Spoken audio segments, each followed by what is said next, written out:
Bum bum bum bum bum bum bum bum bum bum bum bum bum. Ba da da da da da.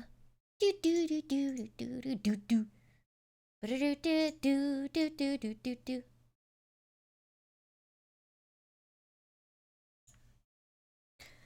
Hey Chippy.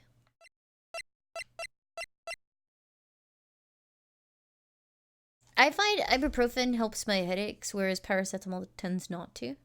I think that's just what causes the headaches, though, right? Like, whether or not it helps is based on what the cause of the headache is.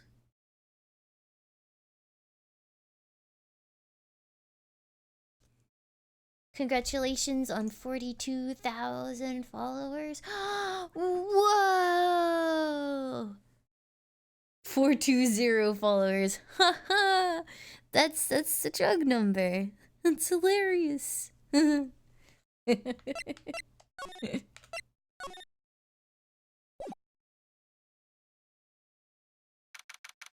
it's time for Phoenixes.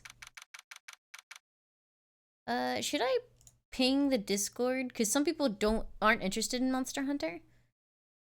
I'm kind of worried that they'll like miss out because they didn't realize it was Monster Hunter. That's why I don't like changing games. You do it? Okay, think. Even if you just like throw it in the announcement channel and be like, yo, we switched games.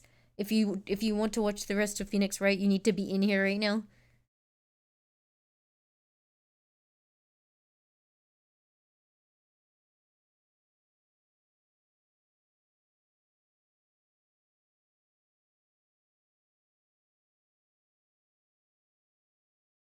Today was the day that Phoenix gets disbarred? Really?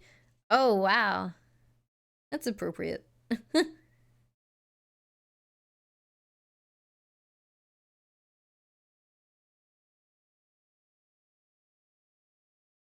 You're here? Whoa! Hello, here I'm Limes. It shouldn't say Monster Hunter World anymore. I did update and refresh.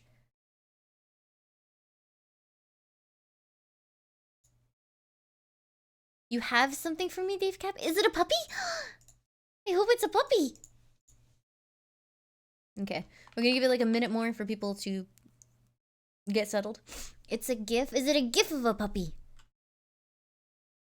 Hi, X-Arm. Oh, rip Dave Cap. Hold on.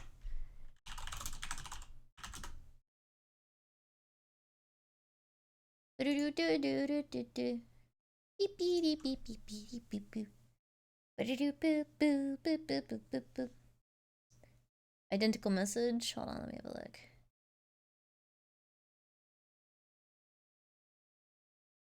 There you go. Click.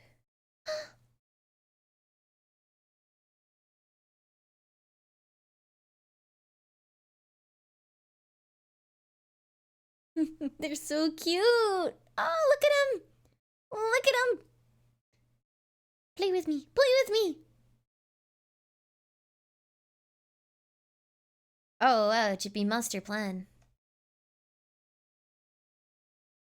I mean, you mean self-assessment taxes? Yeah, it's a thing. If you earn enough, you should probably get like an accountant just to make sure. A sneak peek of a thing. It's a thing! Oh, I think I know what that might be. Yes, please. I can't wait to see it. Alright, let's do this thing.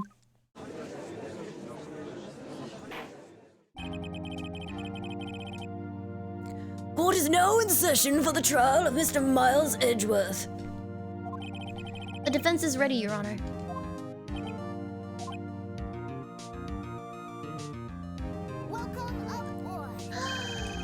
Artichoke, thank you so much for giving the gift. What's up to Dave Cap? Dave Cap, enjoy your renewed lime, friend. Thank you very, very much for supporting the channel. Thank you, Artichoke. Very well. Apparently the prosecution is also ready. Is my voice better now? It's feeling a bit better. I had a soother and some painkillers. Who is the judge here anyway? Mr. Von Karma, your opening statement. Very well. No opening statements, so... God damn it. Not so fast, Judge. I was taking a meaningful pause before speaking. Did the ferrets enjoy the weather? I didn't get to take them out because I don't, like, trust where I live right now. And they don't actually like the warmth, so probably not. Fortunately, it was nice and cool in the house. We're gonna have to start freezing ice blocks and putting them in the cage, though. Right, of course. A prediction. Today's trial will end 3 minutes from now.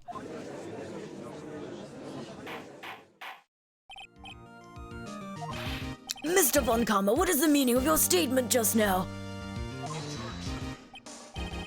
Indeed, Don. Must you question everything?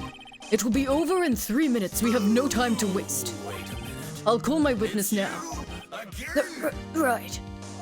Jay Burdox, thank you for the resub! Thank you for the 5 months of support and welcome back to the Lime Cult. Thank you very, very much for supporting the channel. Thank you, thank you.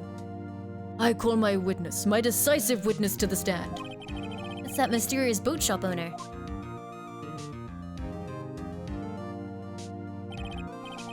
Witness, state your profession.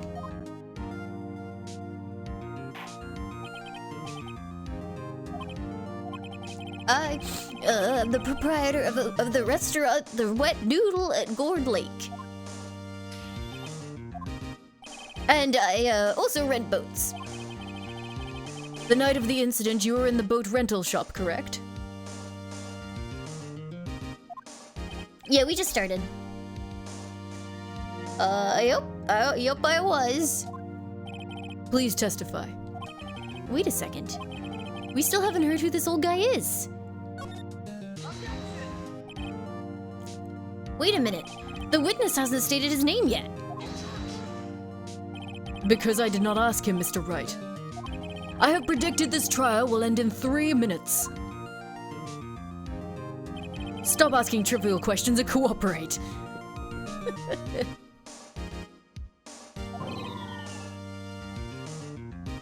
Yeah, right.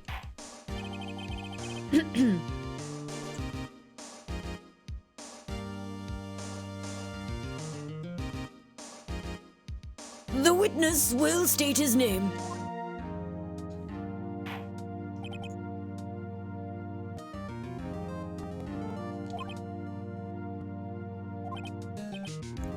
Well, I'm not really sure. What do you mean? My, memory... Your Honor, the witness does not remember anything beyond the last several years. Ergo, he cannot recall his own name. He can't recall, you say? Yes, but the incident in question took place 3 days ago. He can testify. Very well. Let's hear his testimony then, shall we? Witness? The night of the murder. It was the night of the 24th, just after midnight. I was in the restaurant where I rent boats as usual. Then I heard a bang. When I looked out the window, I saw a boat just a-floating on the lake. Then I heard another bang. Just about then, the boat comes back to shore and a man walks by my window.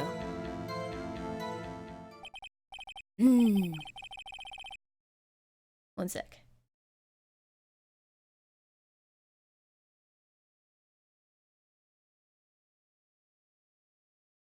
Very well. I'd like to begin the cross-examination.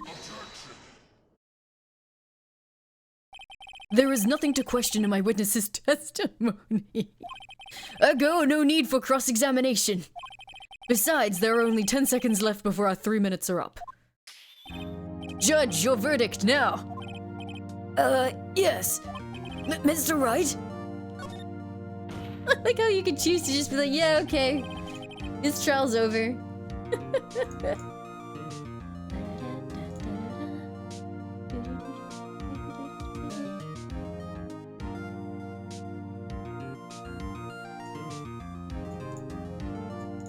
What are you saying? Of course I'll cross-examine the witness. Very well, you may begin. Excuse me, Mr. Von Kammer? 3 minutes just passed. I see. Well then, let's just take our time. You may cross-examine the witness.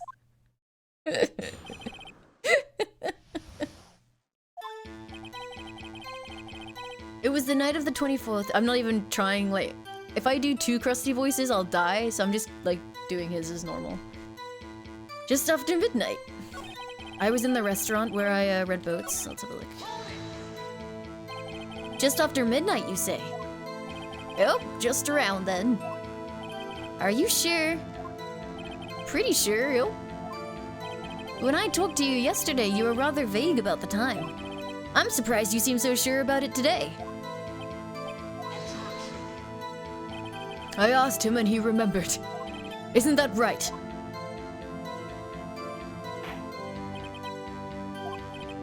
Don't glare at me like that. I remembered it clearly, I did. Yup. You see? Continue.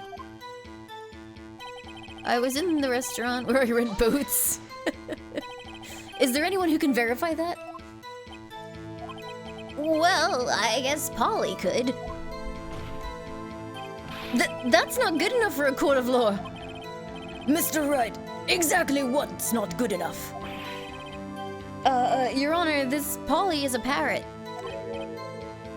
A parrot? Don't be so hard on the girl, Keithy boy.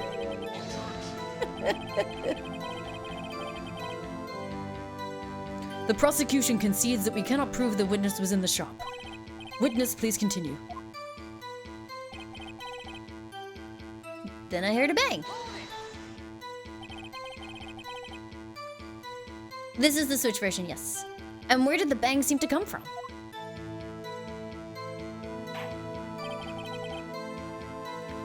Oh, from the leak, I figure. Are you certain? I hope. Good, continue.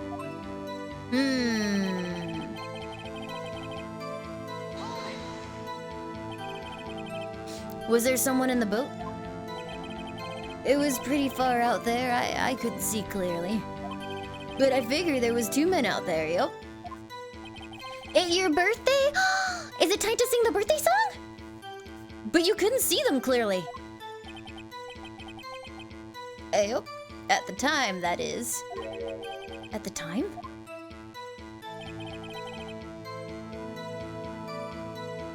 Hi, Envy! So you heard 2 gunshots total? Yup. That's what Lotta said in her testimony yesterday.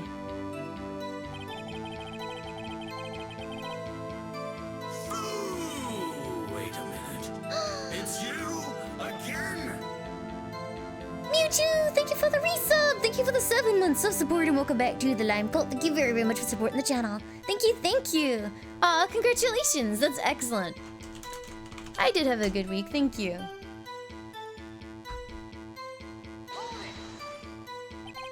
By your window? Up by my window, right outside the window of my little shack. And could you see the man's face? Well, the fog was pretty darn thick, but he was right there in front of me. I saw him. This is a rather important detail. Please add it to your testimony. Uh-oh. I have a bad feeling about this.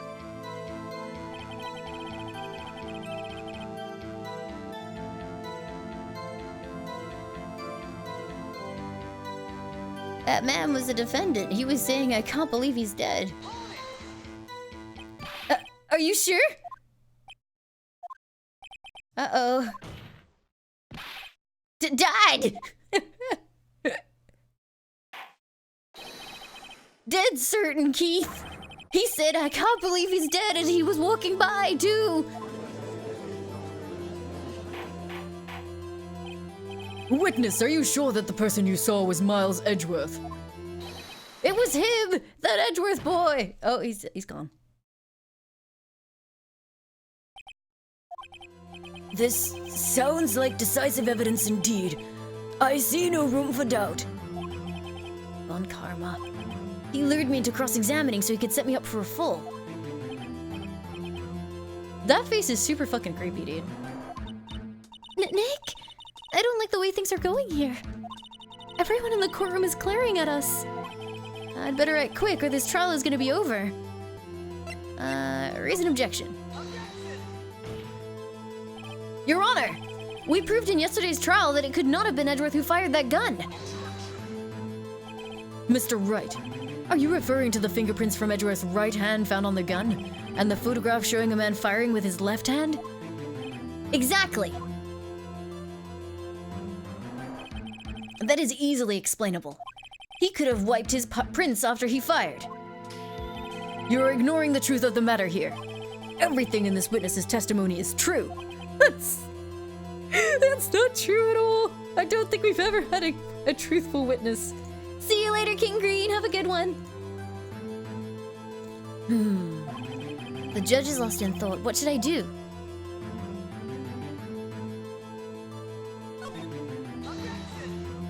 Your Honor, this witness claims that Edgeworth said I can't believe he's dead.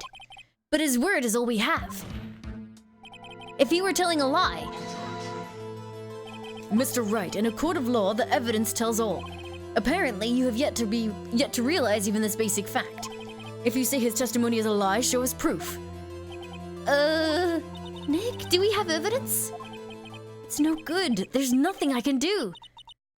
Are you sure? To be honest, I don't know what to do anymore. Please. Can you hear me, sis? Please. We need your help. Nick needs you. 3 minutes was perhaps too high an expectation. However, 15 minutes isn't bad. This must be a new record. Enough! The witness may leave the stand.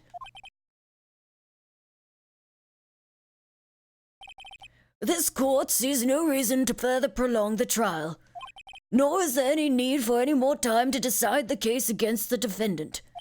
This case is extremely clear. I see no room for misinterpretation of the facts. What? No! This court finds the defendant, Mr. Miles Edgeworth.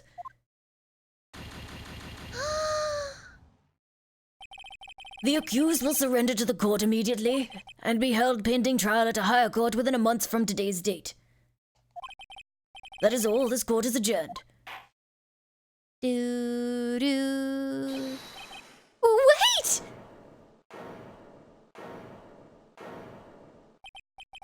Who was that just now? Me! Huh? Oh, fuck, it's Larry! I thought it was Maya!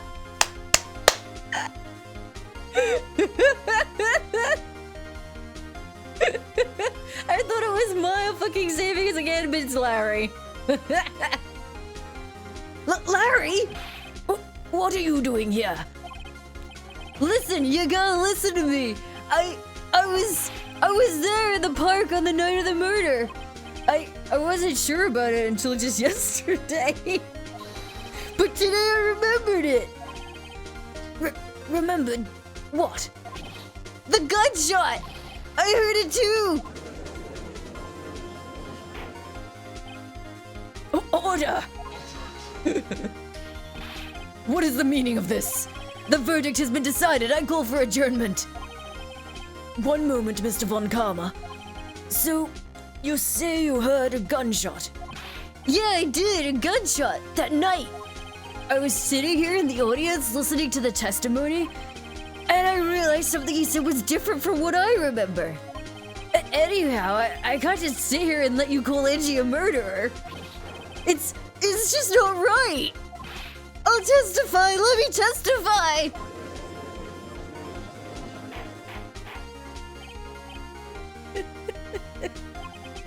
Well, this is the first time something has happened like this in my court.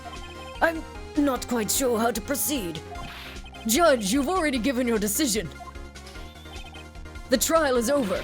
Nick, this is it. Larry's given us one final chance at this. She's right. If only it wasn't Larry. He could make things even worse. Mr. Edgeworth was just declared guilty, Nick. It doesn't get any worse. You're right. Okay. Your Honor, if there's another witness, it's our duty to hear him speak. Right here, right now. A waste of time. The verdict cannot be overturned.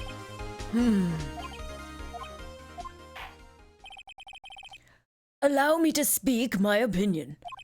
In all court proceedings, it is our duty to prevent an inaccurate verdict.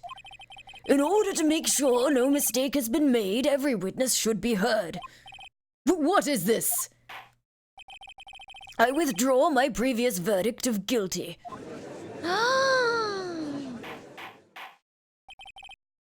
Mr. Von Karma, I order you to call this new witness to testify. Now. What? The court will adjourn for a 5-minute recess. After that, we will hear this new witness. Court is adjourned. Fucking saved.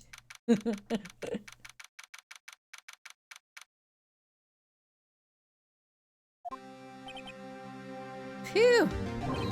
That was too close. Oh! I had truth. Our bad. Can you imagine how he felt as that gavel went down? Holy shit. Sorry to keep you on the edge of your seat like that, Edgeworth. I've seen worse. Yeah, right, Edgeworth, you're sweating bullets. I just wonder what Larry plans to say in there. Larry was at the lake that night? Yeah. He said he went looking for the steel samurai balloon that flew into the lake. Oh, right. And he found the balloon in the air tank that night? Yeah. Hey, Edgeworth.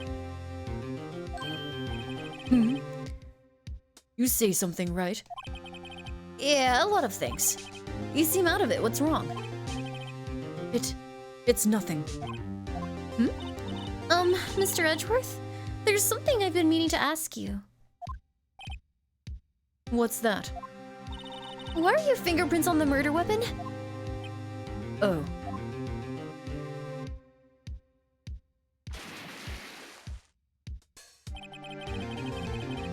When he fell into the lake, I went into a daze. I couldn't understand what had happened. I couldn't think straight. And then I saw the pistol lying on the floor of the boat in front of me. I picked it up without thinking. I didn't have a reason, really. Edgeworth, for fuck's sake. You made this really hard on us. I see. Right. Yeah? This might be our chance. Our chance? Von Karma has only ever run perfect trials. Perfect trials? Perfectly prepared witnesses, perfectly complete evidence. That's the secret to his success. This is the first time he's ever had to deal with something unexpected. He has to let someone he hasn't even talked to testify before the court. And that someone is Larry. What are you getting at? It's likely his testimony will be full of holes, Wright. That's right, Nick. No 10-minute trial this time. We'll milk this one for all it's worth.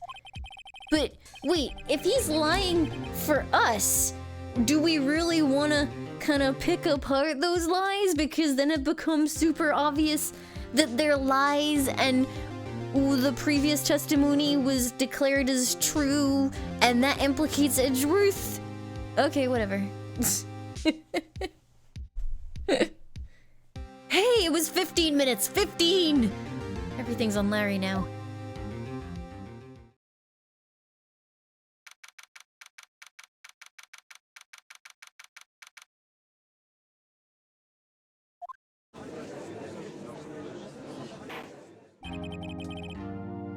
Court is now back in session. Witness, please testify to the court about everything that you saw on the night of December 24th. Right, leave it to me. Please, Larry, don't mess this one up. Hi, MP Monopoint! Have you missed anything important? Edgeworth literally got declared guilty, and then it was overturned because Larry decided to be a butts. I hate to admit it, but you're our only hope.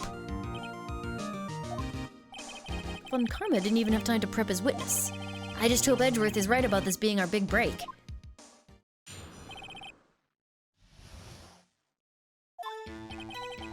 At night, I was out on a boat on the lake. I was looking for something and I found it. So I quietly slipped the boat back in at the rental shop dock. Then, just as I was thinking about going home, I heard this bang. I looked out over the lake, but I didn't see a boat. So after I heard that single gunshot, I went home.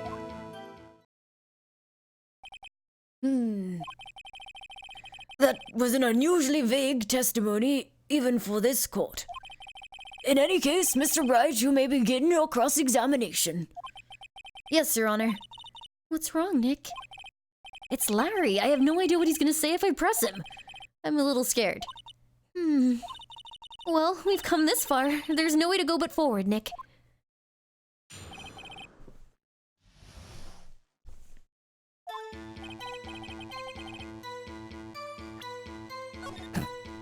Fucking Larry, dude.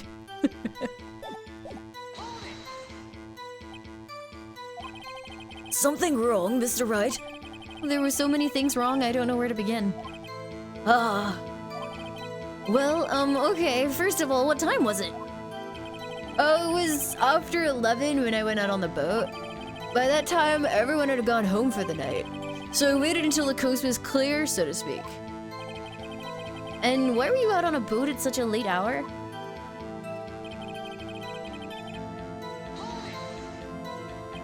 Looking for something? Yeah. Mr. Butts, what? I'm really immature. What was it that you were looking for? What the witness was searching for is irrelevant. Most likely he was hunting for this Gordy. That's surprisingly close to the truth, in a sense. This is all irrelevant. Let us get it over with. So, if I was with the boat. Around what time was that? Well, let's see. I figure I was out searching for about an hour. I guess it was around 12. Yeah. You're not sure? Hey, don't give me that face! I'm not some sort of human sundial, okay? People use watches these days, Larry.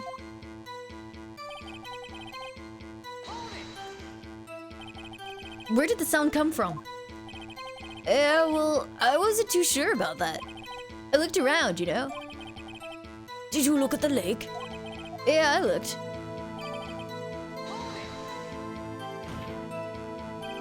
Wasn't there a boat on the lake? Order! Order! Well, Mr. Butts. Whoa, whoa. Everybody just calm down, okay? I mean, it was real foggy that night. I'm not sure whether there was a boat out there or not. Oh, okay, no problem. That's just the most important part of this case.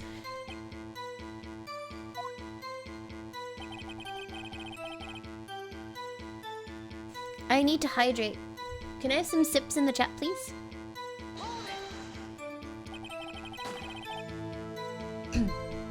So you only heard one bang, correct? Thank you very much for the sips. Yeah. Well, Nick? It was a pretty wishy-washy testimony, wasn't it? I guess I should just start working on the contradictions. I'm sorry. I wish I could be more helpful. I wish I could call my sister.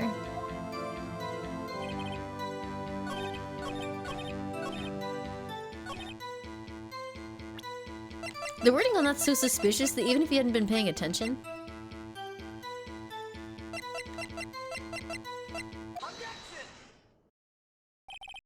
Wait a sec, Larry!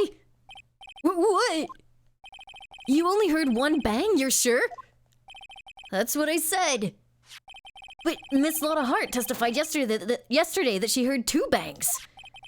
And the old man just now said the same thing. They both heard 2 gunshots that night. Huh? Were you even listening? I mean, to be fair, Phoenix kind of makes her feel that way. Like, he just instantly asks her to call Mia. And when she's like, I'm not really much help otherwise, he doesn't really, you know, contradict that at all.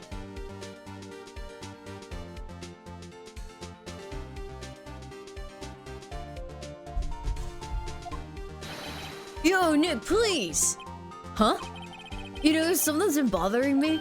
I'm a witness, see? I'm like a customer here. So you gotta treat me nice and stuff, okay? Mr. Butts. What? You only heard 1 gunshot, are you sure? Well, to tell you the truth, I'm not sure. Not sure? How could you not be sure? Well, I might have missed the other gunshot. I was, listening to something else. Something else? My radio, dude, with my headphones.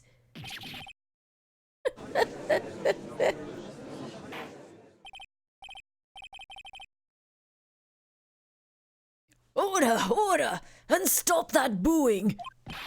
Mr. Butts, you were listening to the radio with your headphones? Yeah, so what? That a crime? I listen to my radio. Everybody listens to the radio. What's the big deal? Mr. Von Karma, your opinion? Waste of time. I do not accept this witness nor his shoddy testimony.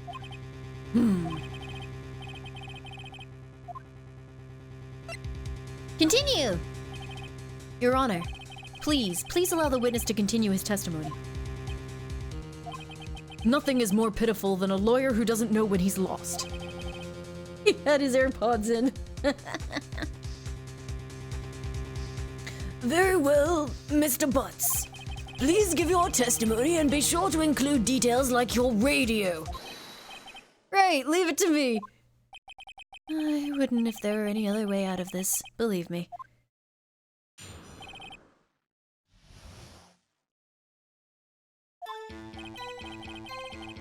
It's lonely being alone on Christmas Eve. That's why I was listening to an old request show on the radio, see? I was listening to it real booming loud like. But I'm sure I heard that gunshot. I remember exactly what the DJ was saying when I heard it too.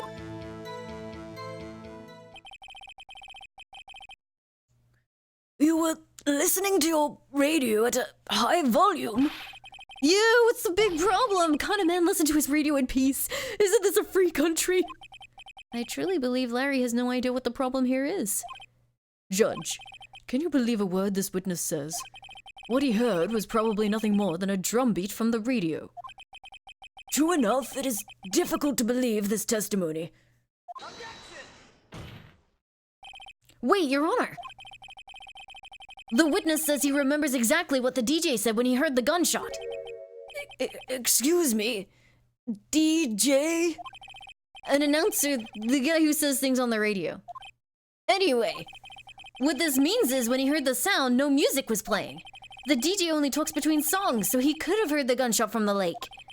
I'd like to cross-examine the witness, Your Honor. Very well, Mr. Wright. I can't believe I'm continuing the charade.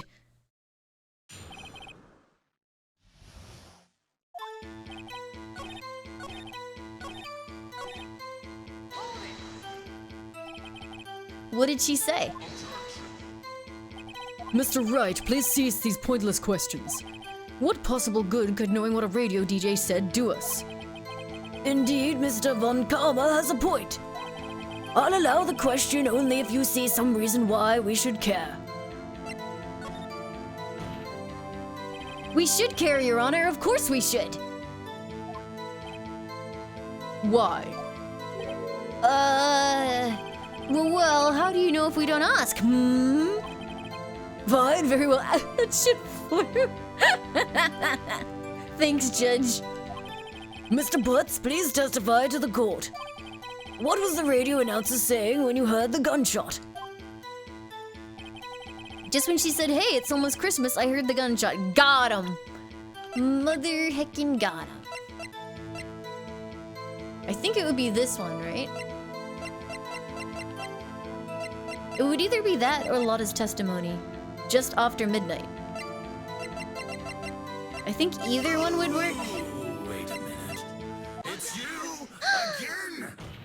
Zicklicky, thank you for the resub! Thank you for the 21 months of support and welcome back to the Lime Cult. Thank you very, very much for supporting the channel. Thank you, thank you! Heckin' song stopped. Larry, are you absolutely sure what you're saying is correct? Huh? What's with the face? You look scary, dude. Hey, if you're trying to scare me, you better know I don't scare that easy. Is something the matter, Mr. Wright? Your Honor, did you hear what the witness just said? The DJ said, hey, it's almost Christmas when he heard the gunshot. It's you again. Midget Snowman, thank you for the resub. Thank you for the 6 months of support and welcome back to the Lime Cult. Thank you very, very much for supporting the channel. Thank you, thank you.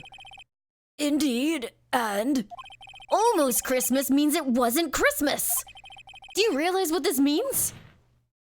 When he heard the gunshot, it was still Christmas Eve. That would seem to be the case, yes. But that contradicts the two testimonies we've heard so far, Your Honor. Both Miss Hart and the old man said it was after midnight when they heard the shots. In other words, when they heard the gunshots, it was already Christmas. This is a clear contradiction, Your Honor.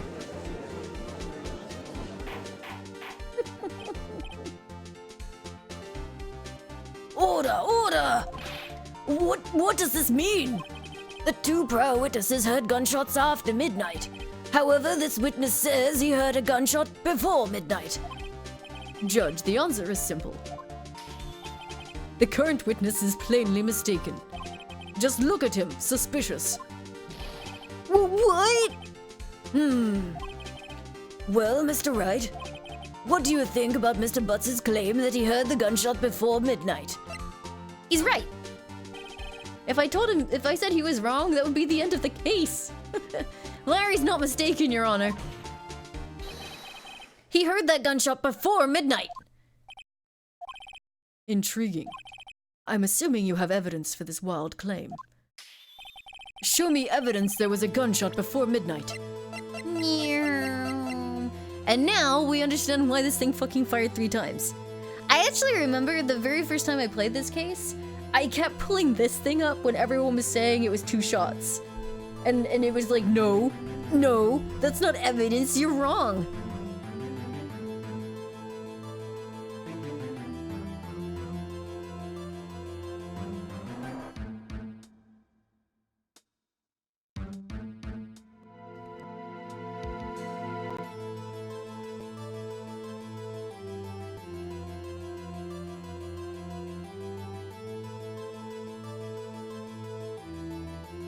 Okay. Present. How dare I sequence break? This is my evidence. The murder weapon. Something about this pistol was bothering me, Your Honor. Both of the witnesses who testified yesterday heard 2 gunshots. However, the murder weapon was fired 3 times. When then was that last shot fired? Only now have I realized the truth. Wait a minute. It's you again? Phantom Sky King, thank you for the resub! Thank you for the 5 months of support and welcome back to the Lime Cult. Thank you very, very much for supporting the channel. Thank you, thank you! That 3rd shot was the shot Larry heard just before midnight. Order, order! Every time he hums, I just want to spam Lime's I guess that would make sense out of yesterday's testimonies. You waste our time again with your empty statements. Yes, the pistol was fired 3 times. But do you have any proof that it was fired before midnight? Do you have proof that the witness just didn't think he heard something? Indeed. Well, Mr. Wright, there's no turning back now. Do you have evidence that proves there was a gunshot before midnight? Do you have evidence that proves Mr. Butts wasn't just hearing things?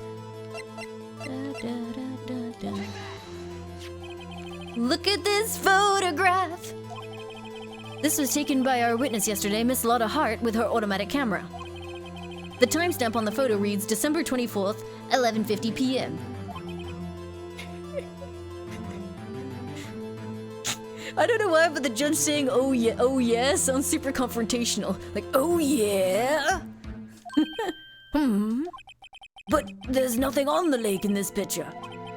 Your Honor, the real issue here is not why nothing is shown in the photograph. It is why this photograph exists at all.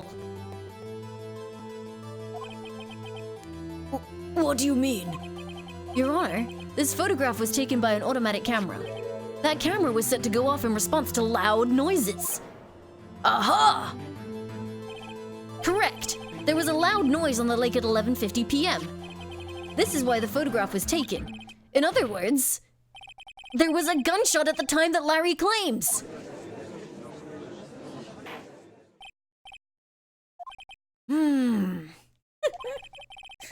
That would make sense of the evidence we've seen so far. However, this leaves me wondering exactly what did happen that night on the lake.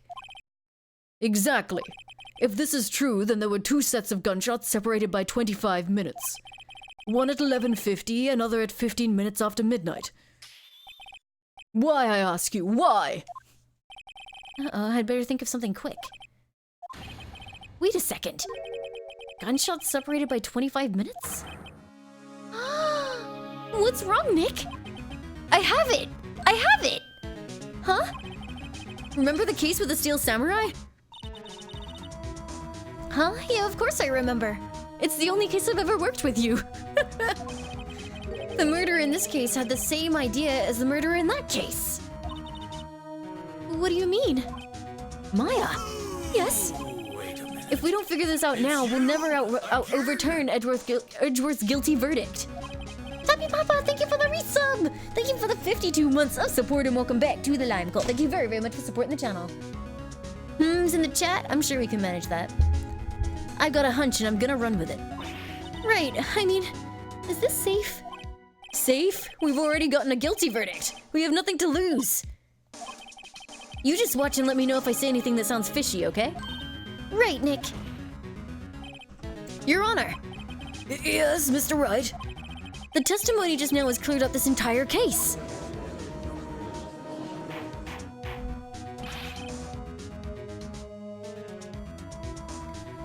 What do you mean, Mr. Wright? So you finally realized the truth. There can be no other murderer here other than Miles Edgeworth himself. Wrong, Von Karma. A man was shot that night, but it wasn't Edgeworth who did the shooting. Listen, rookie. Take a deep breath and consider the facts. At the time of the murder, 1 boat was on that lake. This was shown by the witness's photograph. The defendant Edgeworth and the victim Robert Hammond were on that boat.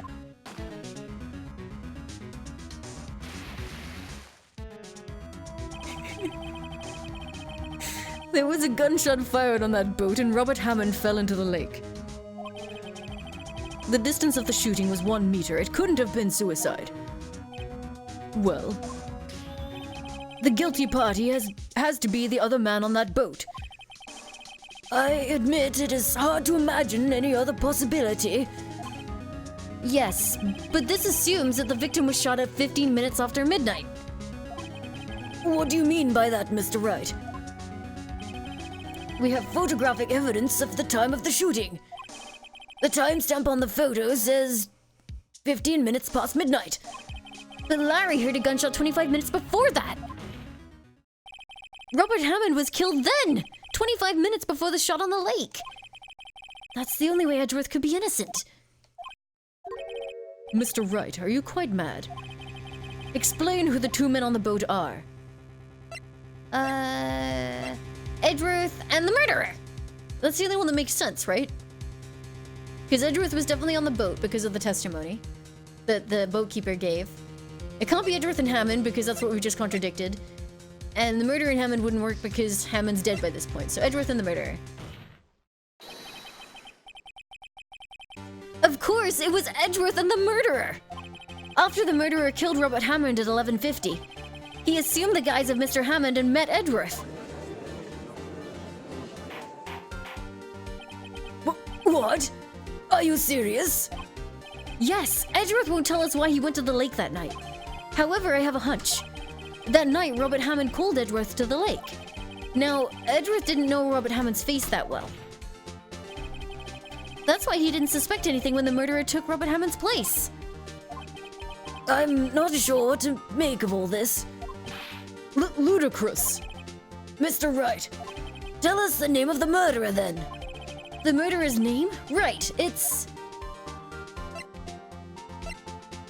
neither of these, so I don't know. Actually, I don't know the murderer's name. You don't know? Again, you waste my time. I don't know because he never told us. Ba, ba, ba.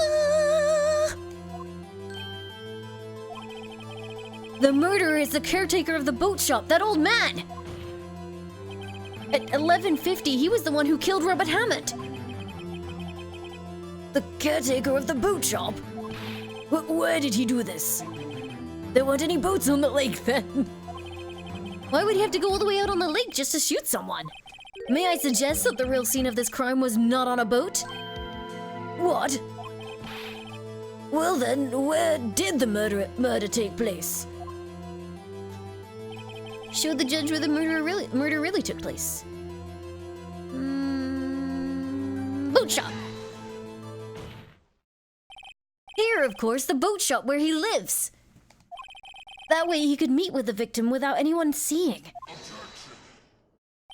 Do you have proof that the boat shop was the scene of the crime? Recall Larry's testimony, if you will.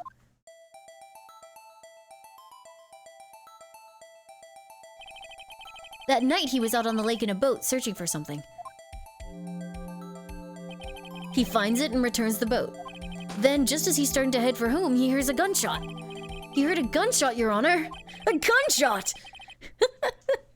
Even though he was wearing headphones at the time.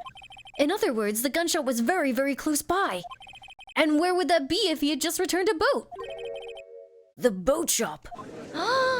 Ba, ba, ba. Mr. Wright, what happened on that night on Gourd Lake? Please tell the court from the beginning. Yes, Your Honor. Nick, are you sure about this? Not really. But I think if I start at the very beginning, it's a very good place to start. At first I begin with... I take it slow. I might just be able to figure this out. That night, the caretaker of the boat shop called Robert Hammond to his shop. That's a very interesting piece of art. This was around 11:50. That was when the gunshot that Larry heard was fired. After that, the caretaker put on Robert Hammond's coat, and he became Robert Hammond. For some reason, like when I'm doing an Americanish accent, I keep wanting to say Harmond. Then he got in the boat with Edgeworth and went out to the middle of the lake. Then who fired the pistol on the boat, Mr. Wright? The boat shop caretaker. Of course, it was the murderer who shot the pistol. He shot twice. Both missed Edgeworth on purpose. Wait a minute. Yes? Why would he shoot twice if he didn't mean to hit anyone? Details. Know this, Mr. Wright. The moment you run out of explanations is the moment you lose. Tell us why the murderer had to fire twice. Because the first shot missed. No, that doesn't make any sense. So I guess to create a witness, because then someone would look. I believe he shot twice to create a witness, Your Honor. Create a witness? The murderer lifts his pistol and fires one shot. That ensures that anyone who heard the shot would look at the lake. Indeed, Miss Hart did exactly that after hearing the first gunshot. Next, the murderer waits a bit and he fires again. Then... the murderer jumps from the boat himself, leaving the pistol in the boat behind him. I see. To someone looking from the edge of the lake, it would appear that one of the men on the boat had shot the other. The murderer didn't know about the automatic camera, of course. That's why he shot twice to draw attention to the boat. Once you realize that, everything else falls into place. The boat shop caretaker swam back to his shop, and then he put Mr. Hammond's wet coat back on the body, and threw the body into the lake. This is what happened, Your Honor. These are the events that transpired that night on Gourd Lake.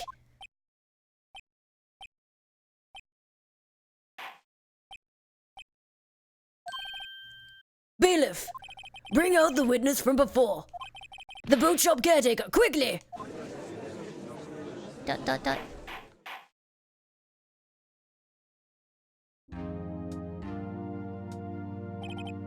Very well, while we are waiting for the caretaker, I would like to ask the defendant, Miles Edgeworth, a few questions. Mr. Edgeworth, please take the stand. Mr. Edgeworth, you heard what the defense has said? Yes. Well, why did you go to the lake that night? What Wright has said was mostly correct. Astonishingly so, actually. Yes. Several days ago, I received a letter. The letter was signed Robert Hammond. He asked me to come to the boat shop by the lake at midnight on Christmas Eve. He said he had something very important to discuss with me. Something important? I'm sorry, I can't say what it was. Your Honor, sir! Bailiff, we are conducting a trial here. I ask that you remain quiet. The witness has disappeared! He isn't at the boat shop either! What? What should I do?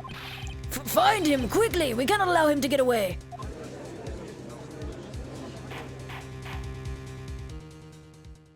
Bum bum bum bum bum bum bum bum bum. Mr. Von Karma, your witness has disappeared. A search warrant has already been issued. It goes without saying that I cannot declare a verdict under these circumstances. I will extend the trial until tomorrow, the final day allowed. I request that the police department utilize all forces to find that witness. My poor throat. Am I understood? One more thing. Just who is that boat shop caretaker? I think his identity has become very important to this trial. I want him, and I want to know who he is. Dude, the judge is being so demanding, it's amazing. Very well, court is adjourned. Heck you, Von Karma.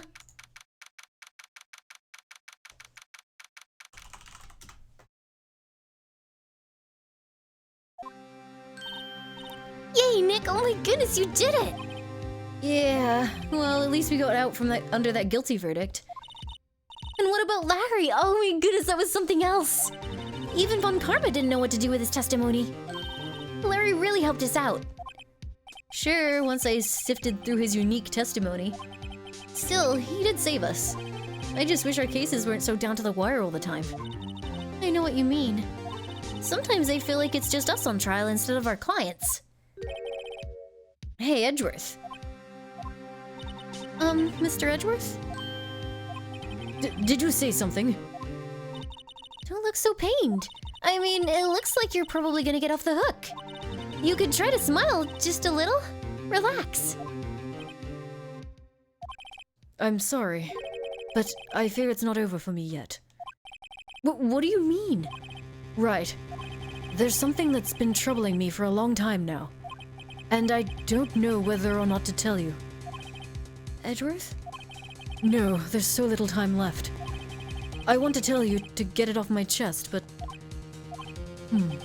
I can't make up my mind. What is this about, Edgeworth? It's a nightmare I've had.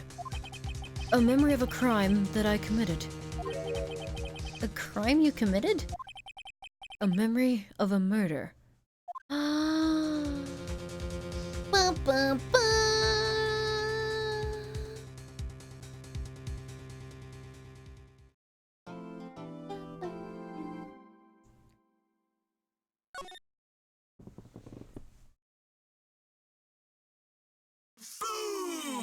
Wait a minute.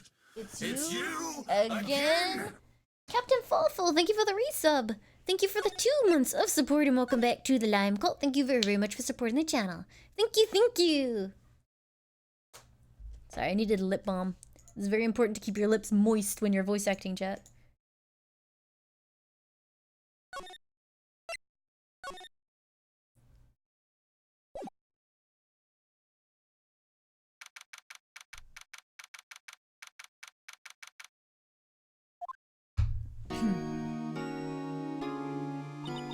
What was Mr. Edgeworth talking about?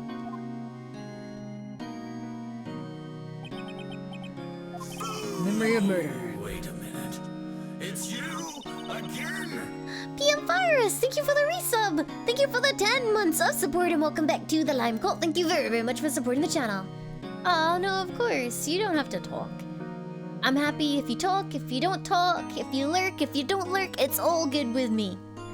Thank you so much for enjoying the streams, for hanging out with us, and for just making the stream what it is. Thank you, thank you. Do he really think Mr. Edgeworth killed? I don't believe it. Not Edgeworth. Some painful memory has been troubling him recently. But he'd never take someone's life. Never. Nick. Yo, how's everyone doing? What do you think of my performance today? I had him swooning in the aisles, huh, Maya? I almost said Mayo. Swooning? Me? Oh, yes, I do remember feeling faint. Right on, tell me the truth. It was like love at first sight, right? Right, Nick? Huh? Me? Well, maybe my heart skipped a beat or two. Exposing yourself in my chat, King Crimson? Oh my.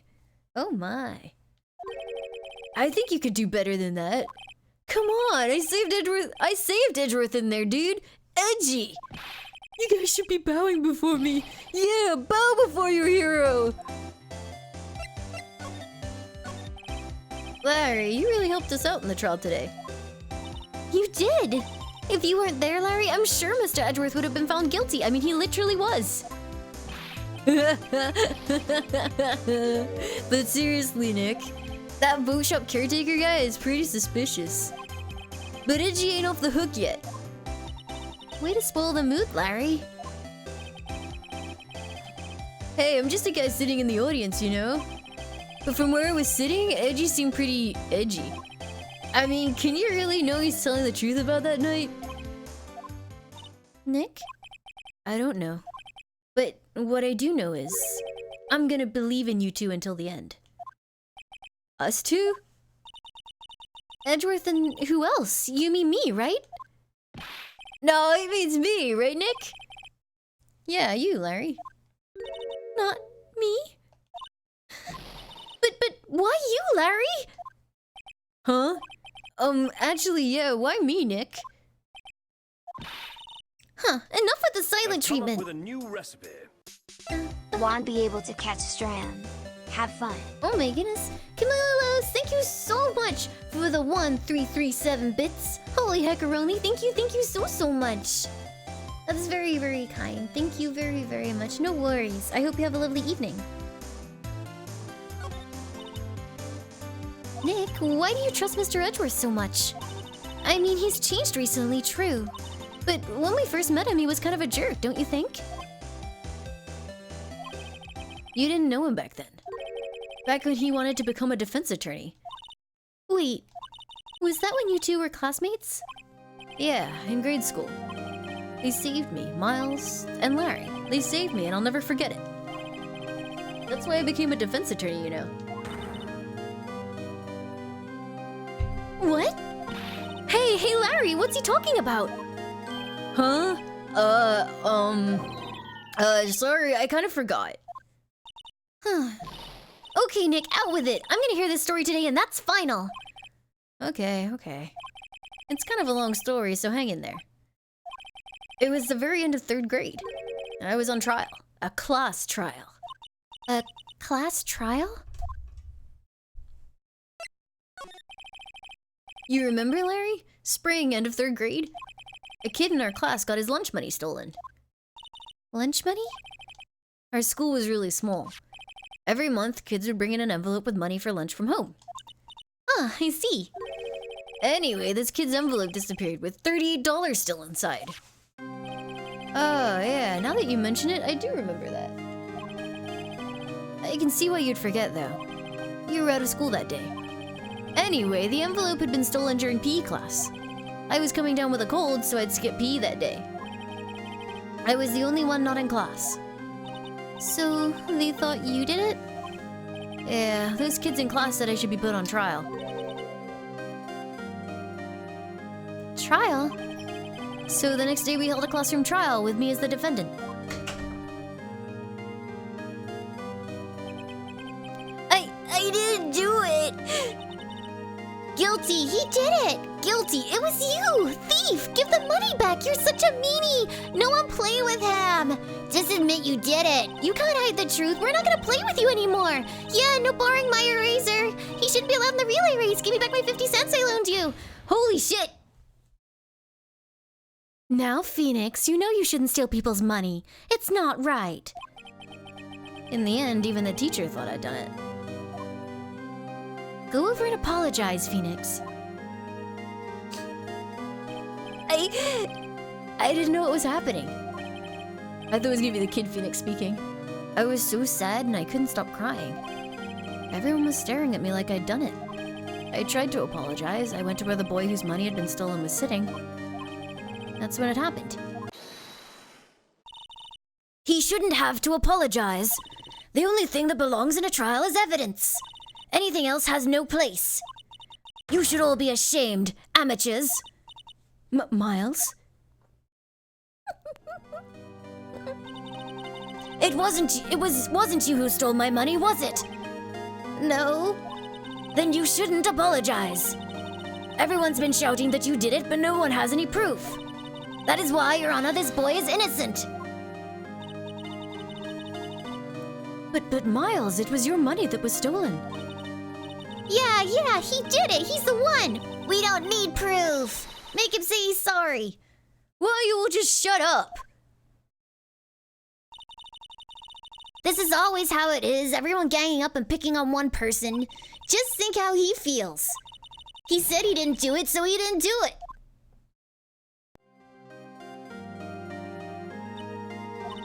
Very well. I will replace the money myself. This class trial is over. That's how it happened. After that, the three of us were the best of friends. Well, I had no idea. Yeah, I had no idea either. I mean, I forgot. That's when I learned what it meant to be alone. Totally alone without a friend in the world. Oh, thanks, Vagabond King. You did a good thing, Larry. Yeah, well... I was just lucky that I took the day off from school. If I'd been there, they would have thought I'd done it.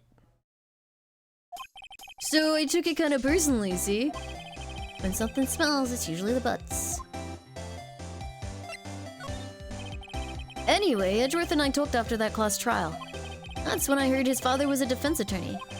I remember his eyes would shine when he talked about his dad. I'm going to become a defense attorney just like my father. A famous defense attorney. Then a few months later, he suddenly transferred to another school. The DLC? The DLC 6! It's not C, it's 6! Ugh! God damn it! Every time! The DL6 incident. Right, I'm not sure, but the transfer probably had to do with his father's death. That's so sad. It was several years later when I heard Edgeworth's name again. There was an article about him in the newspaper. The headline was something like "Dark Suspicions of a Demon Attorney." Fabricating evidence, manipulating testimonies, covering up facts. The article said he'd do anything to get a guilty verdict. Anything. But why? What happened? I mean, that's not the Edgy I used to know at all. That's what I thought too. I tried to get in touch with him and I don't know how... Sorry, I tried to get in touch with him I don't know how many times. He never replied. I guess he didn't want to see his old friends. I couldn't just drop it though. I wanted to meet him to learn why he had become who he became. That's when I decided. Wait, you don't mean... That's why? That's why you became a defense attorney? To meet Edgeworth? And the ship is sailing. If I was a defense attorney, I knew he'd have to meet me whether he wanted to or not. In court. Edgeworth believed in me and I believe in him. He's in pain and no one's on his side. I'm the only one who knows the real Edgeworth. I'm the only one who can help him. Whoa, Nick. So is that why you helped me out for free? Yes. I helped you because I believed in you. Except I don't really remember saying I'd do it for free. Hold on a sec, I need to go close the window again.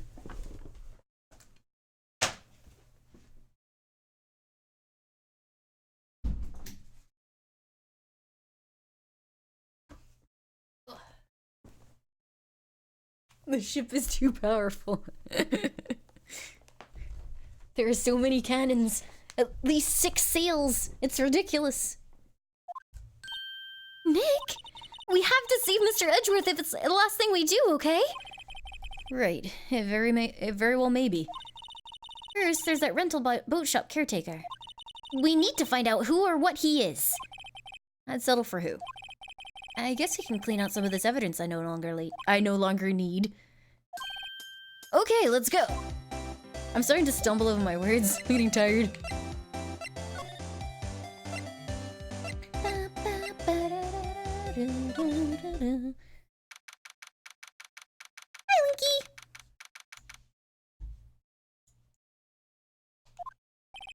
Winky! Looks like Detective Gumshoe hasn't gotten back yet.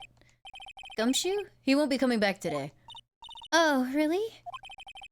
He said there was some guy he had to arrest by tomorrow. The boat shop caretaker. He shouted something about catching you if it's the last thing I do, pal. Good luck, Gumshoe. I love Gumshoe. He's doing his vulnerable pose. I want to cuddle him. You look as grim as always. Mr. Edgeworth, I heard the story about the class trial. Class trial? What do you mean? You don't remember? No, I don't. Your lunch money was stolen, wasn't it, in 3rd grade? Lunch money? Oh, right. Yes, I seem to remember something like that. Wait, you got what you wanted, Q? That's not fair. Nick, I think you're the only one who really remembers. Well, it probably only really mattered to me anyway. Mr. Edgeworth, didn't you know? That trial was the reason Nick became a defense attorney. Oh my goodness! An anonymous gifter! The spooky friendly ghost! Thank you so much for giving 5 subs to the community! Holy heckaroni! Empress Arcana! Razio Lock 2300, Colorless Tiger, Ripper Eno, an Icon! Enjoy your limes, friends! Thank you so much, anonymous ghost!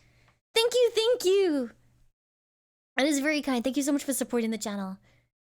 Enjoy, everyone! Ridiculous. Gee, thanks. That said, it does sound like the kind of thing you'd do. You haven't changed a bit, have you, Wright? So simple. To a fault, even. Well, maybe, yeah, but I think you changed too much, Edgeworth.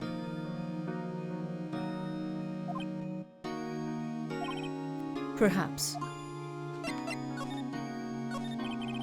Hey, Edgeworth, why did you become a prosecutor anyway? You used to look up to your dad. You said you wanted to be a defense attorney, right?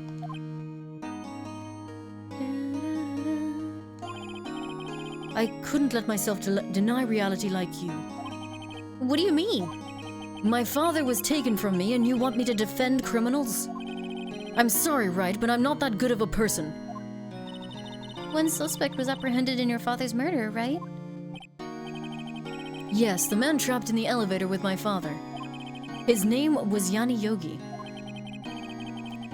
He had to be the shooter any way you look at it. Yet, he was found innocent.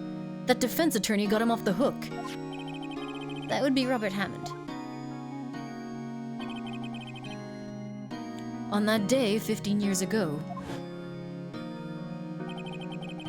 the 3 of us were trapped in that elevator for 5 hours.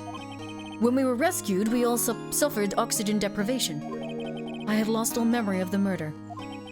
Lost your memory? Even now, I can't recall what happened in that elevator. That was the crux of Yogi's attorney's argument in court.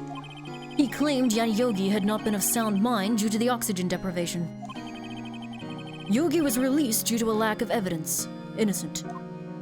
Wait, hold the fuck up! Yanni was released due to lack of evidence and declared innocent, and the murderer was never found. But every single case that I go to, when I prove beyond a doubt that my dude could not have committed the murder, I have to find another perpetrator and actually get the accused on the stand and get them to confess before. Wait, that was okay. So they changed the legal system from making sense to being bananas. Okay, right, fine. I know they changed the 3-day rule. I didn't know they changed to Banana Land legal system. That's when I changed my mind. I started to hate defense attorneys.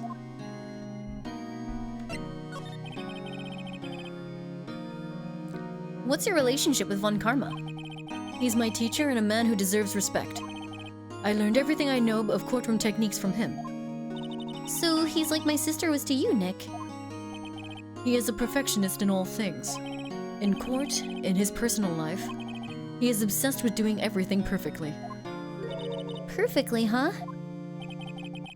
In all the cases he has taken on, none were left unresolved. And not one suspect was declared innocent, ever. But that's... I know. It's possible some of the suspects were indeed innocent. However, it is impossible for us to accurately determine that in every case. All Von Karma does is his job to find the suspect guilty perfectly. In any case, it's nigh well impossible to find a weakness in him. Should a weakness appear, he would do everything in his power to make it go away. Edgeworth? If what you're saying is true, you're headed for a guilty sentence tomorrow. He's right! Now's no time to praise the enemy, Mr. Edgeworth! It's a strange situation in which I find myself, I'll admit. No kidding. Okay, bye!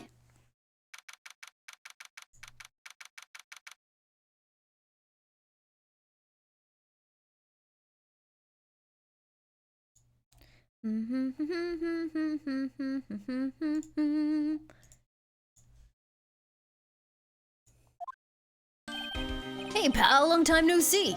Like a whole day, dude. Oh, Detective Gumshoe!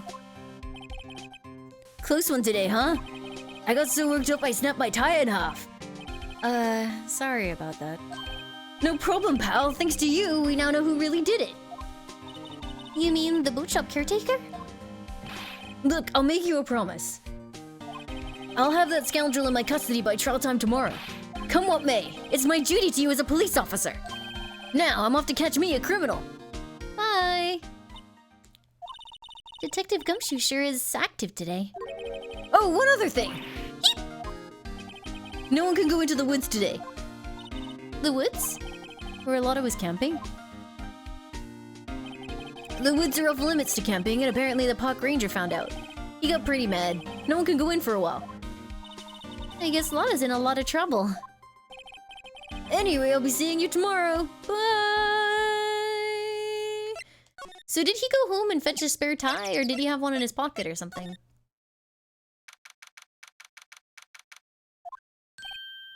Huh? The steel eyesore is missing. Eyesore? Looks like the hot dog stand is closed too. I guess Larry's too busy worrying about Mr. Edgeworth to show up for work. Do do do do do.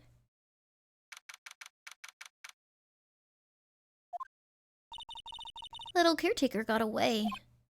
Yup. I never imagined he might be the real murderer. Oh, Christ on a bike. Ahem! I'd know that clearing of the throat anywhere. Aha, hello, what might you be doing here? Out for a walk, hmm? Ah, the days of my youth like the scent of fresh lemon, you see. Mr. Grossberg, this is no time for idle reminiscing. Mr. Edgeworth's trial ends tomorrow. That is true, yes. But from what I saw of today's trial, Edgeworth should be fine, right? Well, I'm not so sure about that. What do you mean by that? Well, I'm not sure. If you find anything out, come by my office at once. I may be able to offer some assistance. Thanks. Bye. What do you think Mr. Grossberg was doing here anyway? Who knows? Move to the shack.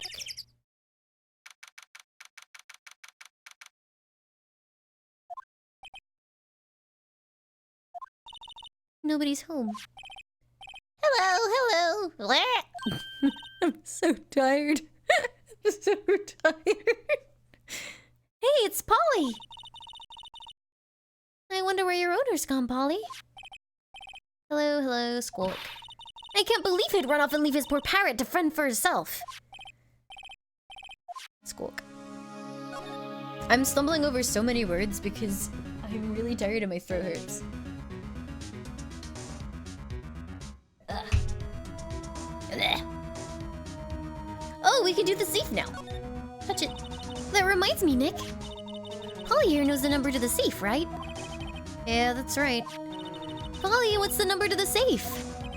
1228. Let's open it, Nick. Come on. I'm sure there isn't any money in there. Aw. But hey, he keeps it locked, right? So there must be something of value in there. I'm not so sure. Okay, Nick, let's see what's in there. I guess there might be a clue or two. The only thing in here is a letter. A letter? Aw, boring.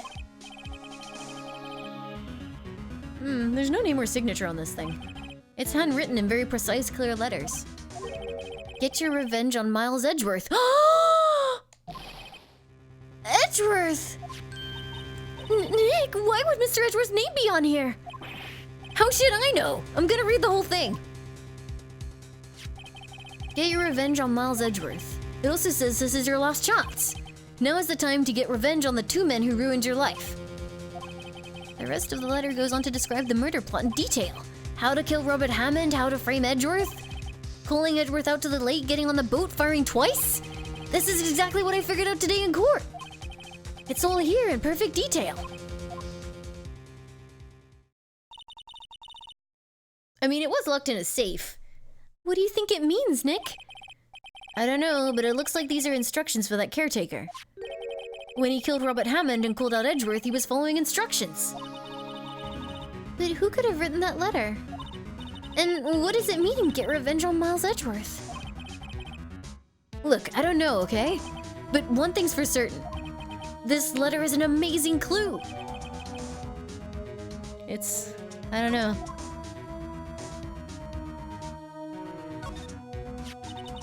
Maybe I should take care of Polly, Nick? You probably shouldn't just kidnap her. The police know about her anyway. I'm sure they'll do something. Well, okay. Sorry, Polly. He says I can't take you. Great, now the bird's gonna hate me. Ah! What's wrong? Huh? Oh, no, never mind. What? Tell me.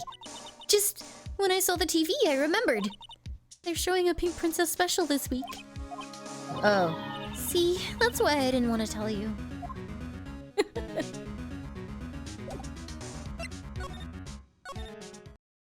Let's go and talk to Grossberg about it.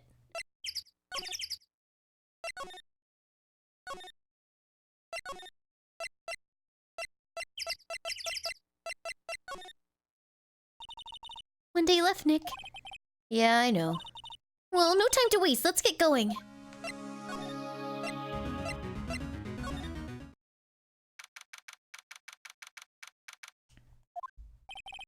He's out. Again.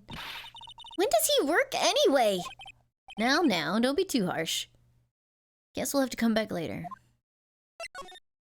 Come by my offices if you find something. I shall present Edgeworth with the letter. Edgeworth, see this letter? This came out of the safe in the shack where that boat rental caretaker lives. I see. Revenge on me? Who is that old guy anyway? I don't know. Could he be an innocent defendant you got declared guilty or something? Nice, right. But I don't remember that old man, not at all. So, he was following this letter then? Which means there was someone else behind it. Now's the time to get revenge on the two men who ruined your life. Two men, meaning myself and Robert Hammond? It also says this is your last chance. Chance, even. Last chance? Well, maybe. Maybe he's talking about the statute of limitations on the DL6 incident. I said it right! Wait, that old man. What is it? Do you know who he is? Yogi, could he be Yogi? Yogi? The suspect in the DL6 incident, the one who was found innocent. Wow! Yanni Yogi was a court bailiff at the time. We just happened to be in the elevator together 15 years ago.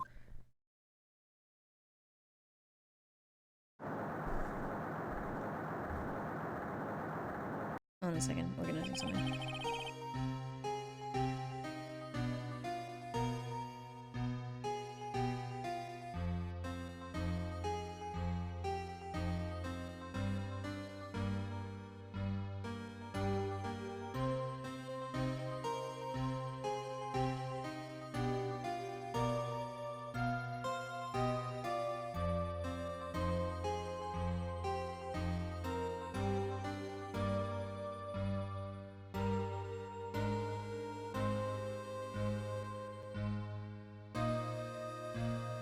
Hold on a sec.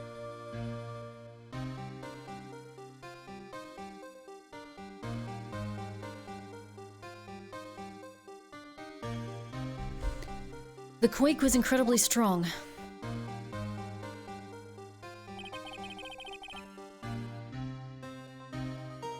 Before I knew it, everything was dark. We were there for so long, it felt like forever. The air thinned and the darkness closed in on us in that little box. We became unsettled.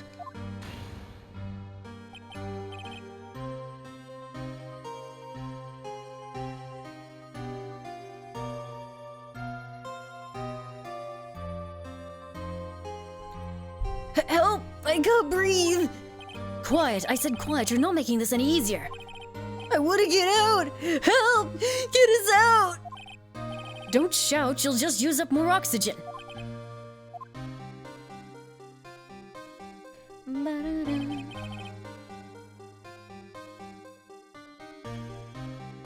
That's all I remember. When I came to, I was in a hospital bed, staring up at the ceiling. In court, Yanni Yogi's mental condition was called into question. They claimed the oxygen deprivation and stress had caused temporary insanity. In the end, the claim passed in court and Yogi was found innocent. I think it does, Dave Cap. I'm just interested in how they're going to do them. Huh, but isn't that strange? This letter tells him to get revenge on Edgeworth. Why would he want to take revenge on you?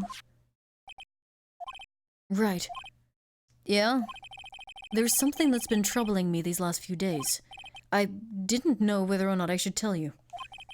You mean the nightmare?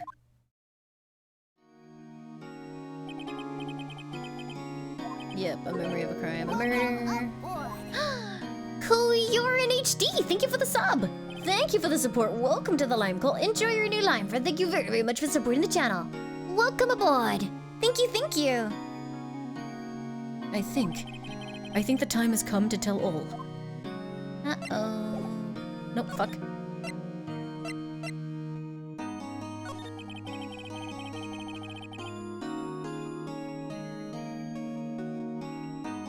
For the last 15 years, I've had the same dream almost every night. I wake up in a fearful sweat every time. Wait a minute. It's you again? Ragedire, thank you for the resub. Thank you for the 17 months of support and welcome back to the Lime Cult. Thank you very, very much for supporting the channel. Thank you so, so much. Wow. What kind of dream? It's a dream about my father's killing in the dark. Quiet, making it easier, don't shout. Blah, blah, blah, blah, blah. I can't breathe! You're using up my air! What? Stop breathing my air! I'll stop you! What are you? Stop breathing my air! No, Father!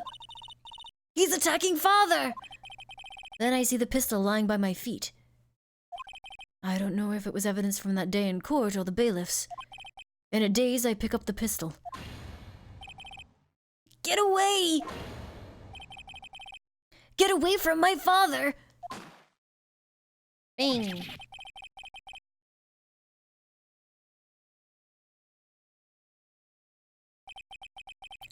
And with that scream, I wake. It's a bone-chilling scream.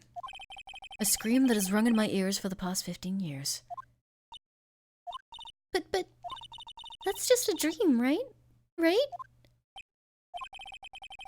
That thought is the only thing that has kept me sane for the last 15 years. But what if I'm wrong? What if it's real? They say that sometimes people shut out memories in self-defense.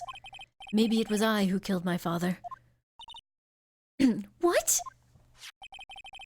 If you think about it this way, the letter makes sense. Get your revenge on Miles Edgeworth. Think about it, Yogi was really innocent.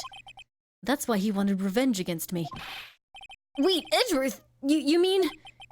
It was me. I was the true criminal of DL6. I shot my father. Dun dun dun! Crap. This is bad. What are we gonna do, Nick? What can we do? I don't know. I don't think there is anything we can do, like it or not. If there's someone else who knows a lot about the DL6 incident, maybe. There is, Nick! There is someone who knows about DL6. Move.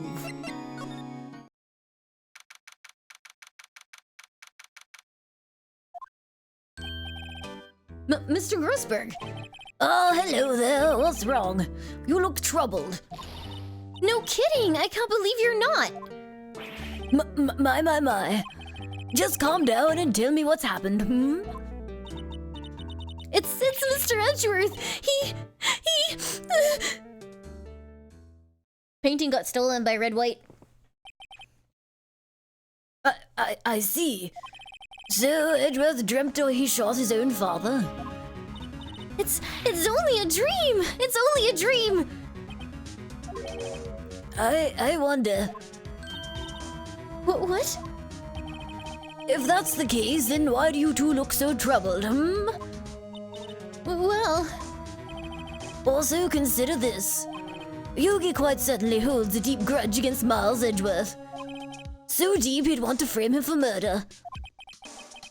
This leads me to surmise that Mr. Edgeworth's dream was not a dream, it was real. As you imagined. Miles Edgeworth threw the pistol to save his father. The pistol fired and the deed was done. No! I don't believe it!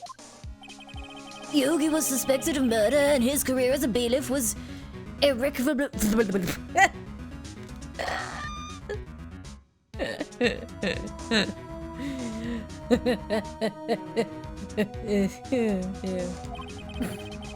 We're not even gonna try.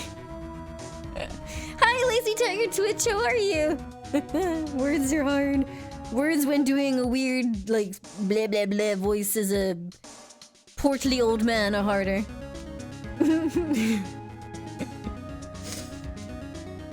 Thus he sought revenge on Miles Edgeworth. This was his last chance, of course, with the statute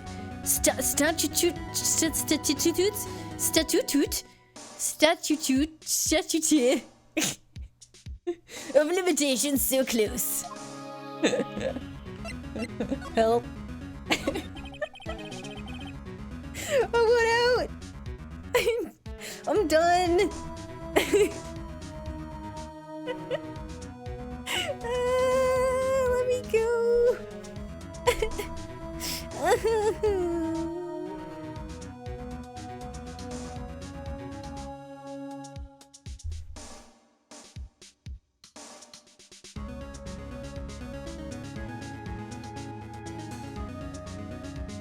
Hold on a second.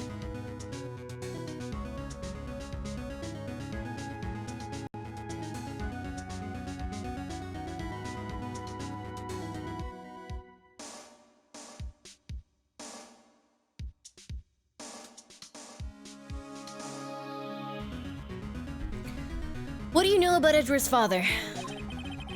He was a defense attorney without peer. It sounds trite, but it's true. Well, he may have had one peer, now that I think about it. Your mentor, Mia Fey. My sister?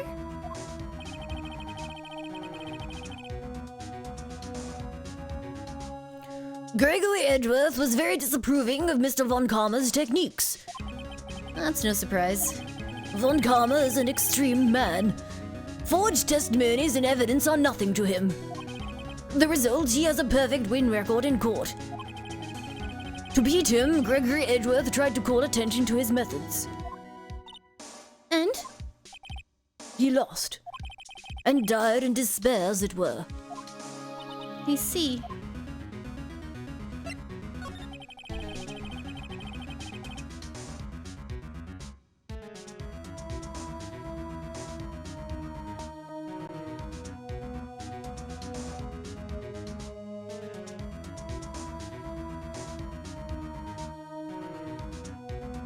When Gregory Edgeworth was killed, the police called on a spirit medium. That was your mother, Misty Fay.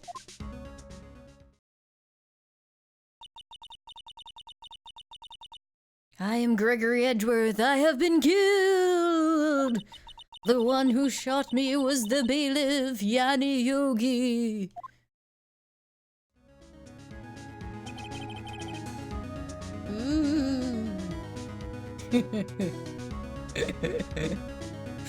Yet Yogi was found innocent. That's when my mother left us. Everyone called her a fraud. That's right, everyone thought she was, you see. Yet, now that I think about it, it seems the one who lied was Gregory Edgeworth's ghost. Gregory Edgeworth must have known who shot him. I don't believe it. So you're saying he falsified his testimony? That Edgeworth's dad lied to protect his son? It's only a possibility, mind you.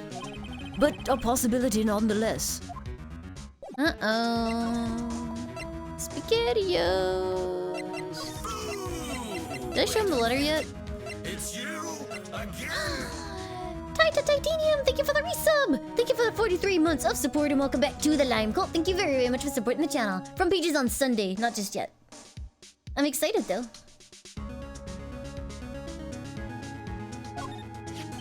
Oh, so this is the letter. It does seem that Yogi was following this letter when he killed Hammond.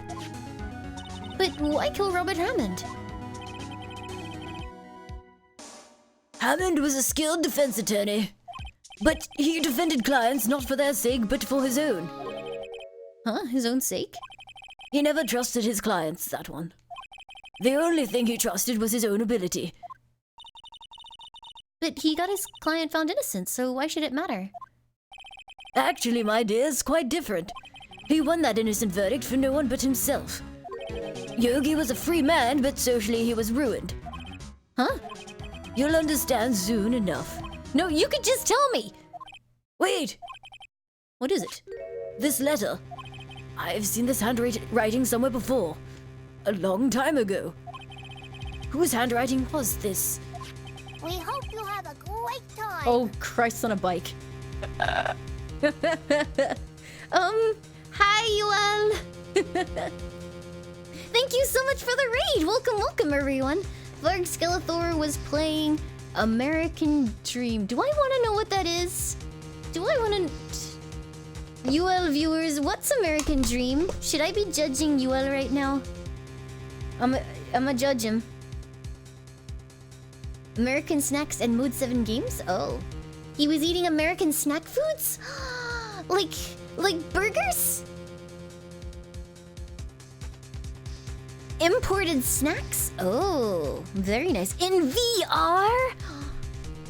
It's the future, dude. Welcome, welcome, everybody. My name is Limes, and I play the video games. It is good to see you guys. It's a slight change of pace. We're playing Phoenix Wright and learning about murders. It was Toots Manfred von Karma, my dude. Hi, guys. Pleased to see you all. I play all the video games, and sometimes I cannot speak English. Especially doing voices in this game, I'm very, very tired, and just basic pronunciation is out the window, but that's okay. I'm pleased to have you all with me so that I can, look terrible in front of more people. Hooray! Could it have been Manfred von Karma? Von Karma, well, why would he have something to do with this? Well, I'm not sure. Q, thank you so much for giving the gift of a sub to Freya Fenris. Freya, enjoy your renewed lime, friend. 12 months, holy hickaroni, a year. Thank you, Q. How is this different? The 3DS one, was that just a re-release of this? If it is, it's not. I mean, higher resolution, I guess. This is the PC/Switch version. Von Karma. Wait, you're right, my boy. This is Von Karma's handwriting, I'm sure of it. Why wouldn't he just type the letter up? I feel like if you wanted to super secretly sneaky write a letter instructing some dude on how to commit murder, you would probably type it.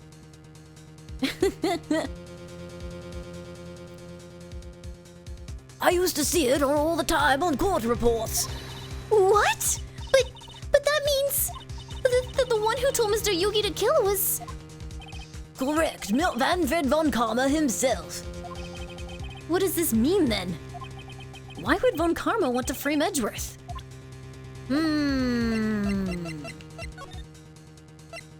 Suspicious. It's suddenly lighthearted music. Aren't printed letters by definition kind of perfect though?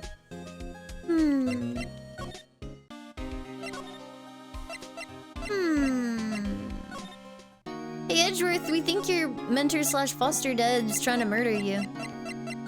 Anyway, we're heading out again. Bye.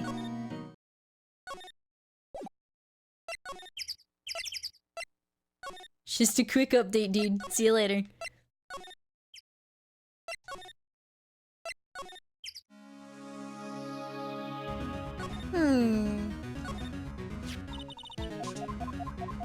I guess maybe I gotta grill Grossberg some more.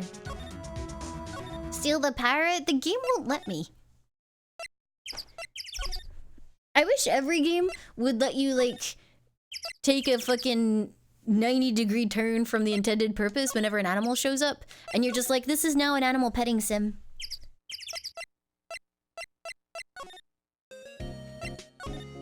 When's the... I asked earlier, but I don't know if anyone saw. When's the little dog, the cats and dogs for Switch coming out? I'm gonna play that. I'm gonna forgo being a variety streamer and just play cats and dogs. Oops.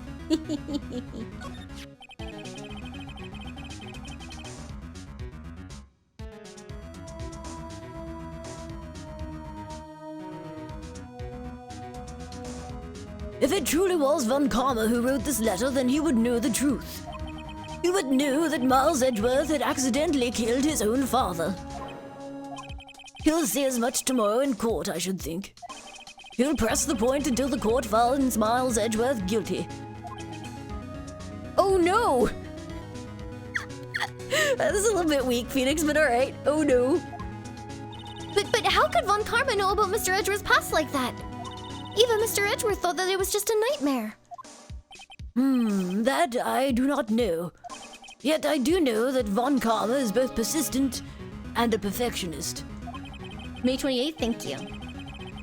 He may be seeking to satisfy a grudge against Gregory Edgeworth by hurting his son.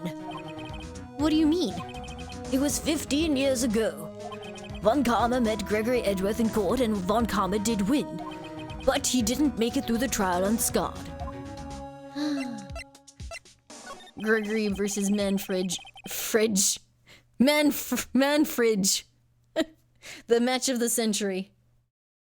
What happened in the trial between Edgeworth's dad and Von Karma? Von Karma? Oh god. Von Karma got the guilty verdict he wanted. He won the trial. But Gregory Edgeworth accused Von Karma of faulty evidence. Hi, Lester. Welcome. Thanks, Taita. And though he lost the trial, Mr. Edgeworth's accusation stood. Faulty evidence? It was the only penalty Von Karma has ever received in his career as a prosecutor. Gregory Edgeworth dealt a blow to his perfect trial record. Wow. It must have been quite a shock for Von Karma. He took a vacation for several months after that, you see. A vacation? Yes, an unusual event for the man. That was the first and last vacation he's taken in his many years of prosecuting. Really? He doesn't take vacations? Like, go to the sea or to the mountains? Don't tell me he's never been to Europe!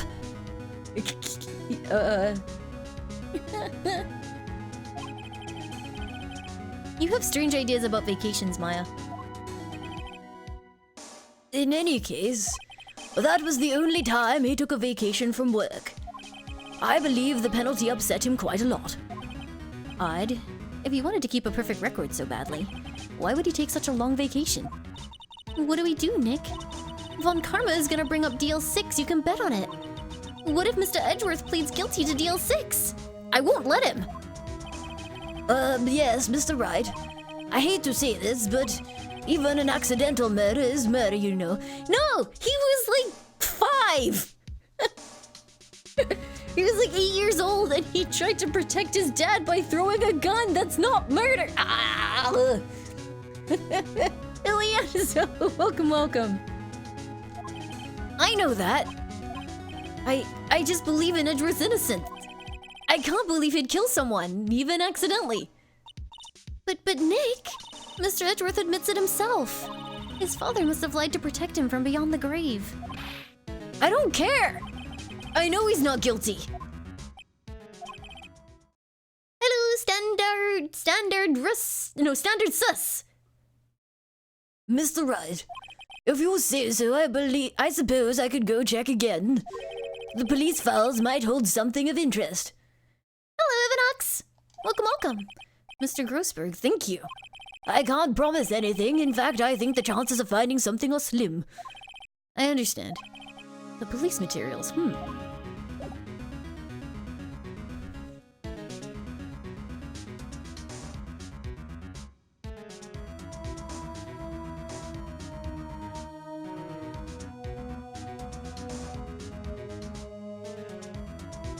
One sec.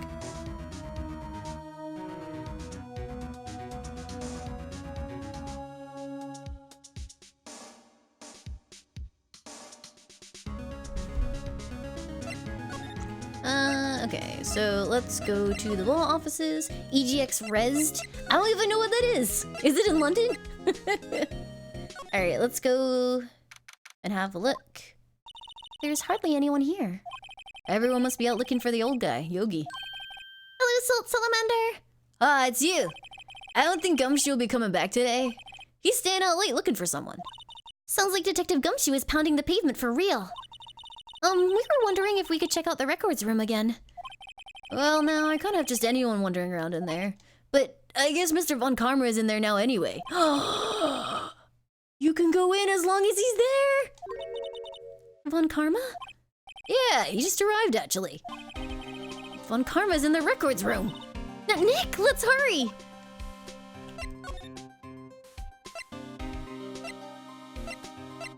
Am I gonna ham up my natural British accent? I don't even know if I can do my natural British accent anymore. It's just gone. Like, I've been trying to do kind of like a faux British accent for Edgeworth, and maybe it's because he's a dude, but I'm struggling. Dusty as always. We were only here just yesterday. I'm sure they just haven't had time to clean. What's wrong, Nick? Nothing. I was just noticing that he isn't here. On Karma. Huh? One of the drawers here is open. Someone must have been looking at it recently. The label says unsolved cases evidence. Unsolved cases. Nick! The file for Deal 6, it's completely empty! What? What are you doing in here? Von Karma! You! How do you know my name? Huh? Have we met? What are you saying? We see each other every day, don't we? We're Miles Edgeworth's defense team. Defense team. I beg your pardon. You see, I rarely remember defense attorneys. They are like bugs to me, needless things to be crushed. I can see how this guy was Edgeworth's mentor. He's really scary. I think I preferred his pixel version. Here, he just kind of looks like he's made out of wood or something. Like, you know puppets? He looks like a ventriloquist doll or a puppet. Mr. Edgeworth is your student, right? A romanticist who still can't shed that veneer of amateurism.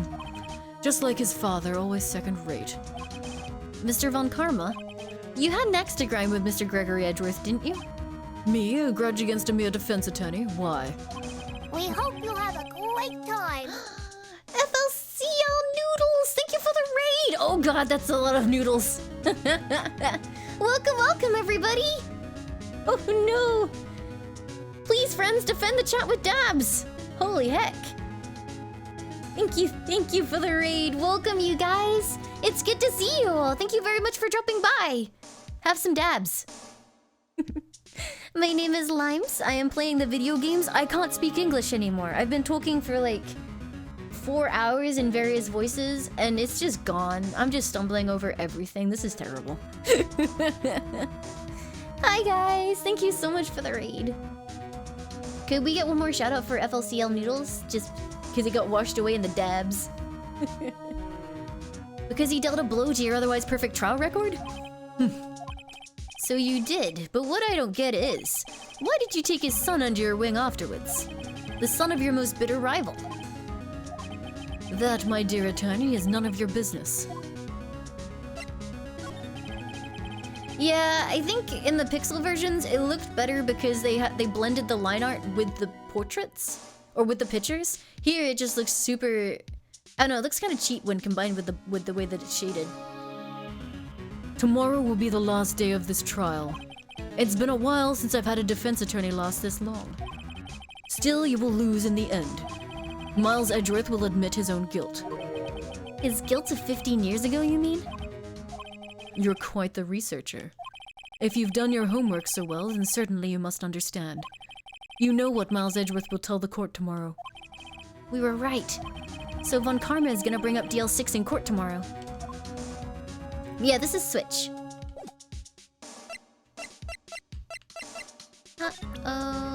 Hey, you guys remember Phoenix's habit of showing evidence to people he really shouldn't show it to?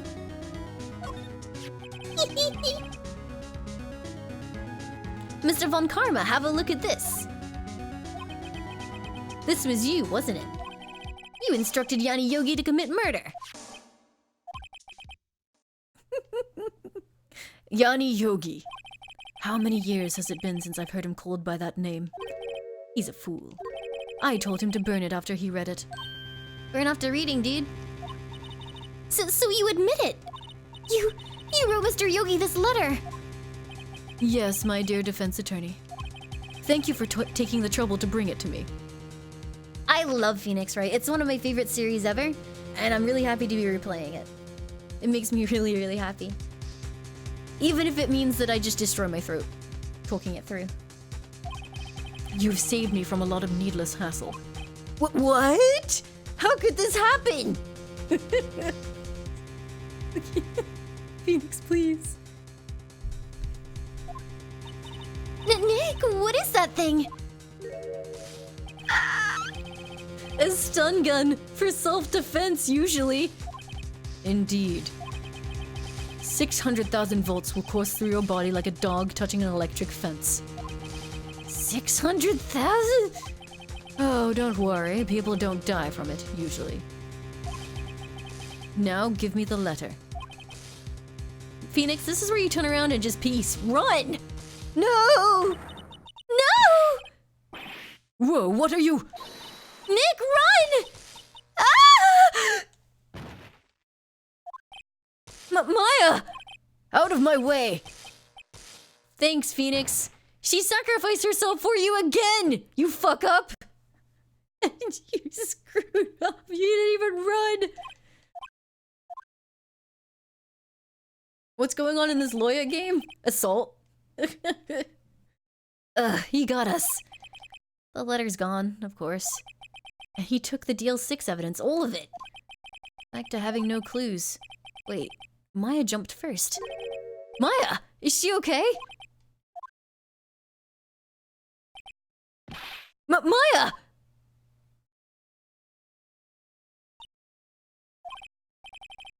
Maya, open your eyes! Maya! letter. Did he take it? Huh? Oh, yeah. Are you okay? I couldn't stop him. I jumped as fast as I could, but one shot from that thing knocked me out cold. I'm useless. I'm no good as a lawyer or as a medium. I can't even call my sister. I'll even know when we need her the most. I wish I hadn't woken up at all. Maya? There has to be some way I can help her. I'd better do something about her self-confidence first.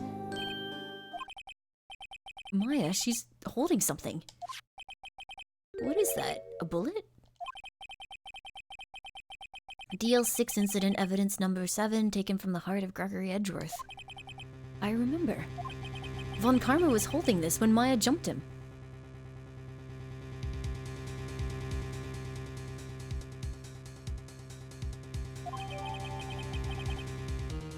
Maya helped! Hi, McDowell, how are you?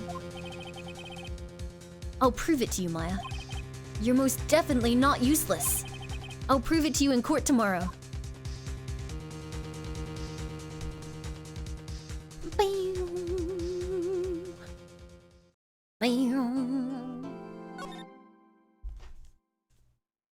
I mean, she's kind of unconscious, I think, so... We'll tell her later.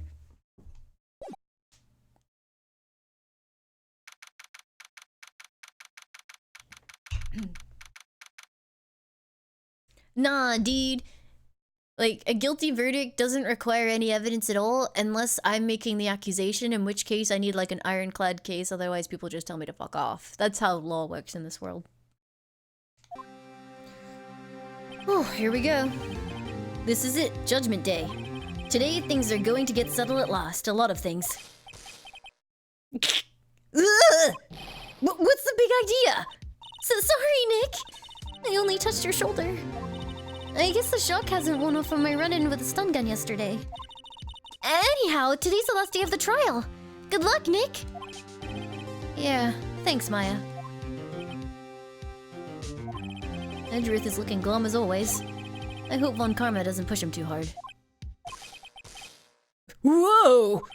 What are you doing? I'm sorry. I'm sorry. I just thought I should cheer you up with a pat on the back. Maya, maybe you should go outside and discharge? Right. Good idea. Try not to electrocute anyone on your way out.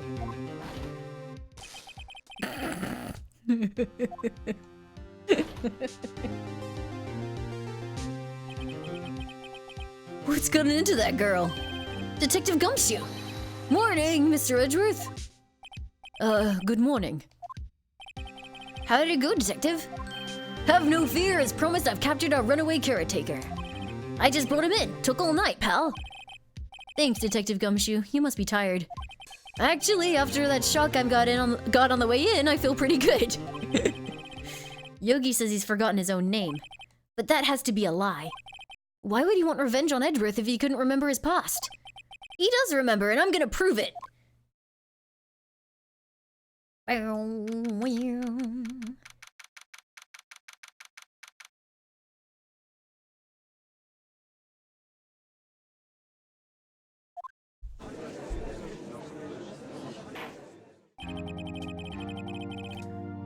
Oh God, I don't know if I'm strong enough for this. Court is now in session for the trial of Miles Edgeworth. The defense is ready, Your Honor. The prosecution is ready. Right, very well. We have reached the final day in our proceedings in this trial. I ask that the prosecution submit decisive evidence. Understood. Come on, don't be awed into silence at it by every little thing he says. Isn't it just flawless, FLCL? I am basically an old man right now. Very well, Mr. Von Karma, your opening statement. Right. Thanks to Detective Gumshoe's efforts, the boat rental shop caretaker has been arrested.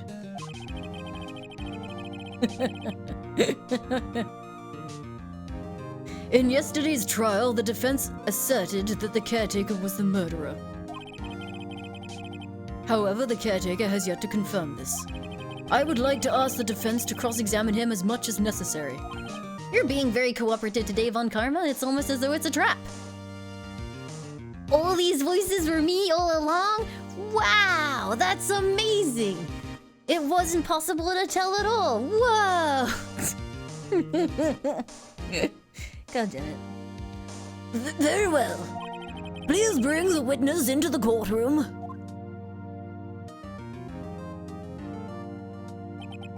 Ladies and gentlemen of the court, I believe you all remember our witness.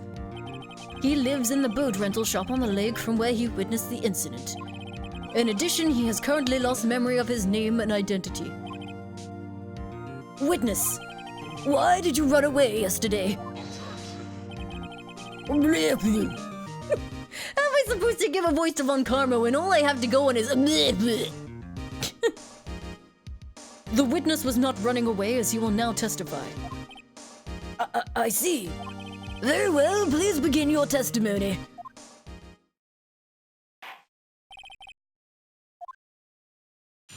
This guy doesn't get a voice because if I do 2 croaky voices, I will die. I'm really sorry about just leaving yesterday like I did. But I wasn't running away or nothing. I went to buy some food for Polly, see?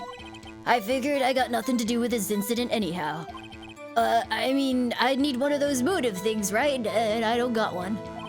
So my testimony yesterday stands as is.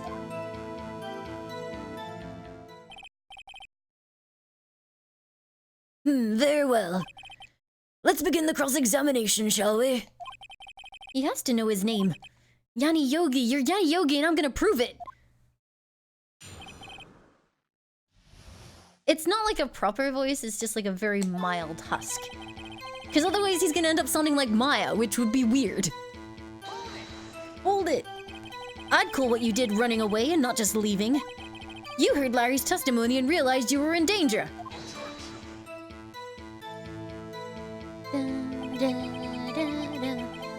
Now, Mr. Wright, there's no need to rush to conclusions. As I said, the witness was not running away. Listen to the testimony.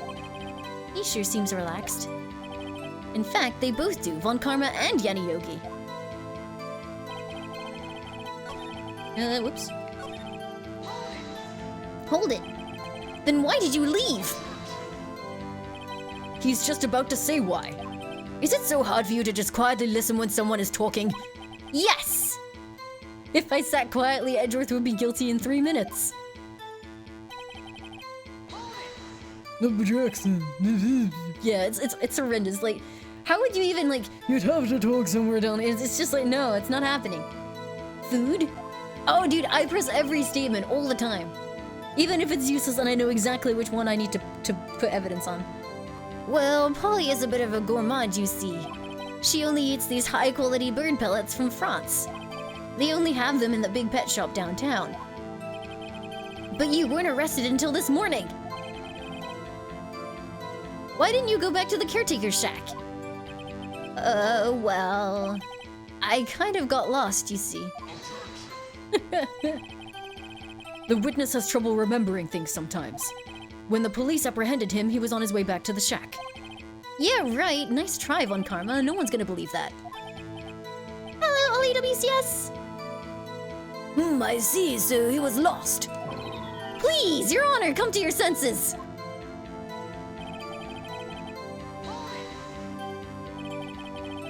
You lost much of your memory, is that correct?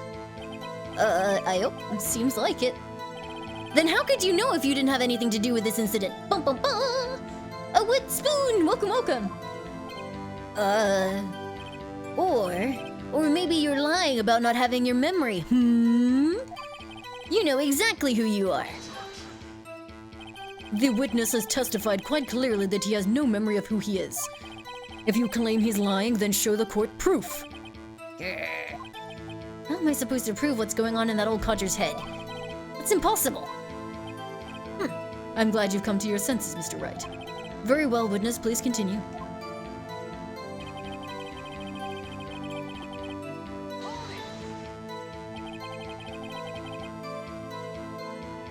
How can you say you had no motive? I say you do.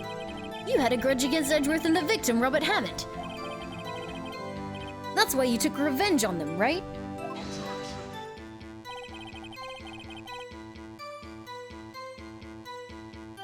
Please don't make me repeat myself, Mr. Wright. This witness has no memory of anything beyond several years ago. He can't hold a grudge. It's impossible. I have to prove he's lying about his memory. Otherwise, it's going to be the same thing over and over until the trial ends. Might I say something, Mr. Wright?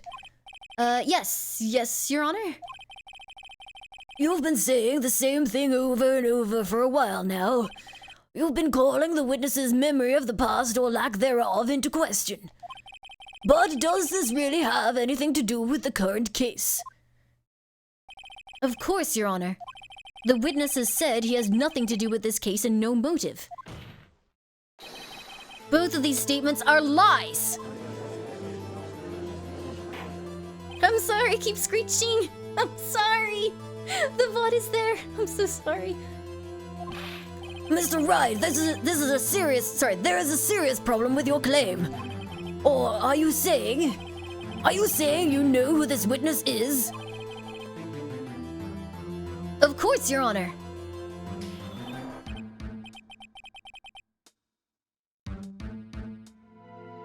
Yeah, we had like 2 hours of Monster Hunter, so you really only missed 2 hours and 45.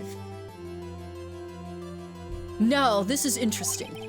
I would like to know myself. So, who is he? Don't play dumb, Von Karma. Hello, Ike Peace. Ike Peace? Yanni Yogi. His name is Yanni Yogi, a former court bailiff.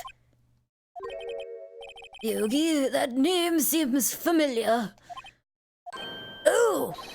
Yanni Yogi, from the DLC. Alright, stream's over, I'm done. I'm out, fuck this. God damn it. From the DLC!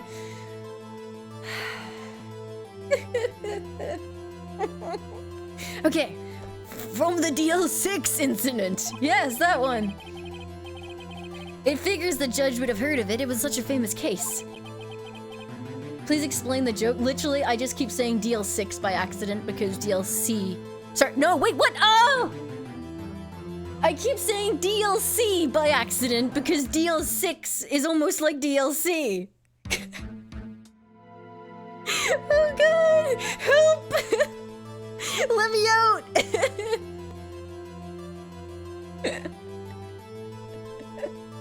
I can't go on! Okay. Hello, Clint, welcome! But what does this mean? I don't know. Your Honor, if this man is Mr. Yogi, then he has a clear motive. Objection. Jumping to conclusions again, Mr. Wright.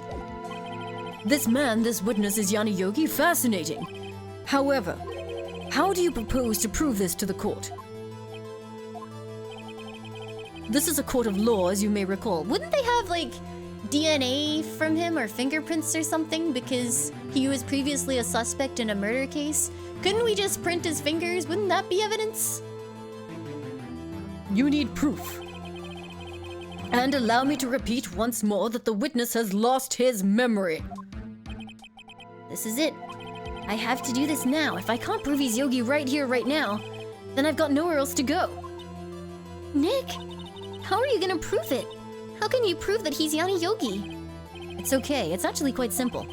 Your Honor, please take this man's fingerprints. Oh! Fuck yeah! Thank fuck! Then we'll compare them to the fingerprints on file from Yanni Yogi 15 years ago. I see. That makes sense. Huh? I'm so very, very sorry, Mr. Wright. Why? The witness has no fingerprints. The fuck?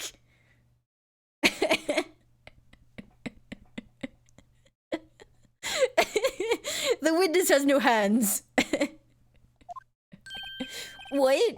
What? No fingerprints?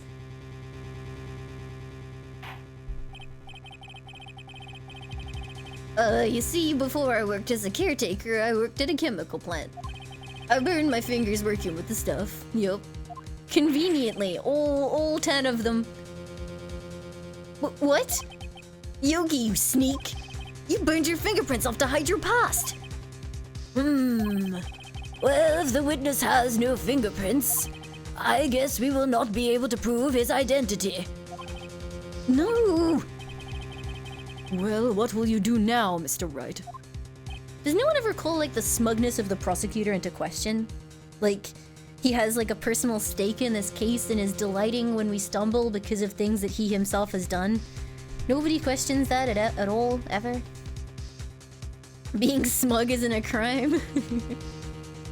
I don't know, look at that smug ferret. That seems pretty illegal to me. It seems that the case has been decided, no? No! I know what happened. I know everything. I just can't prove it.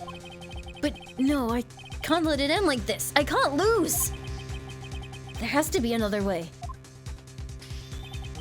There is no one who can testify as to who this witness is. No one.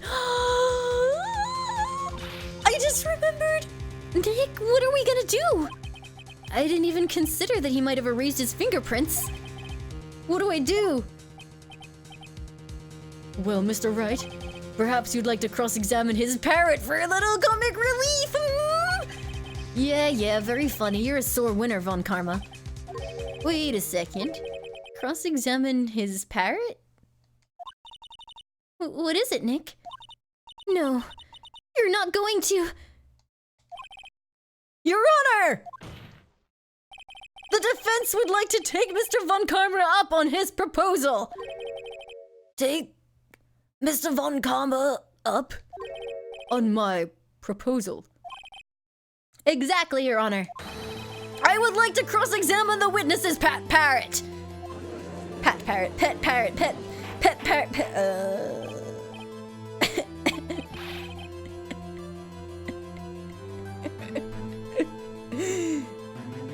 Well, what do you think, Mr. Von Karma? Need you even ask? This is a farce. I object. Wait a second. You were the one who suggested I cross-examine the parrot, Von Karma. I have a right to do as you suggested.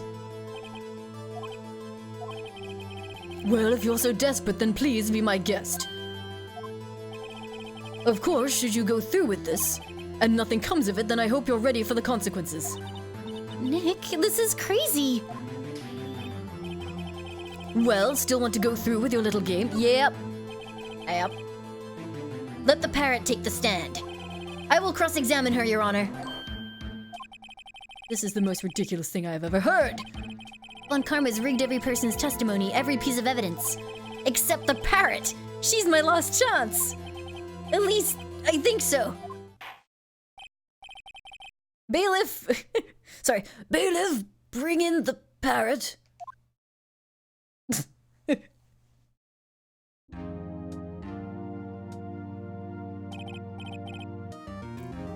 That's quite a bird. Please tell us your name. Name! The witness is ignoring me. It must hurt to be ignored by a bird. Very well, witness. Who is your owner? Please, testify for us.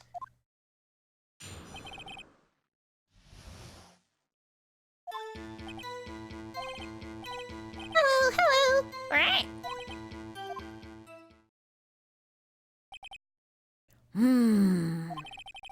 Certainly the most concise testimony we've had so far.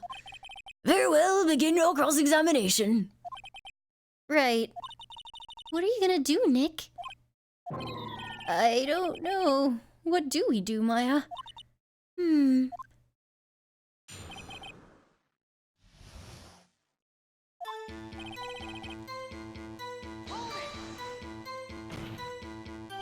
Witness! You can't just say hello and expect us to get anywhere! I want you to testify! Maya, you talk to her. Right. What do I say? As I recall, 2 days ago. Polly, Polly, have we forgotten something? Don't forget deal 6. Wah.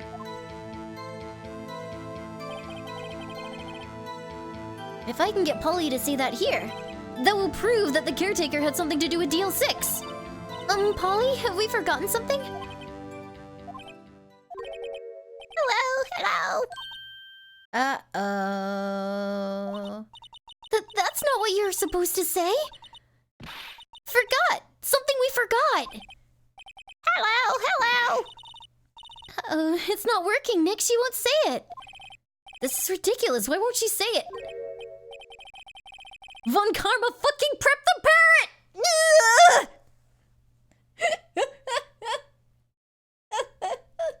Oh god! Help! Something the matter, Mr. Wright? Wait, don't tell me Von Karma expected this. He couldn't have retrained the parrot, could he? Did he train her not to respond when we asked if we'd forgotten anything? Well, I guess we should try and get some information out of her. We need to show the judge that her owner is Mr. Yogi.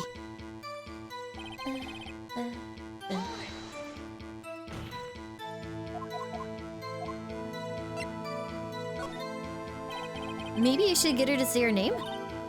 Polly, Polly, what's your name? Polly, Polly. Wah.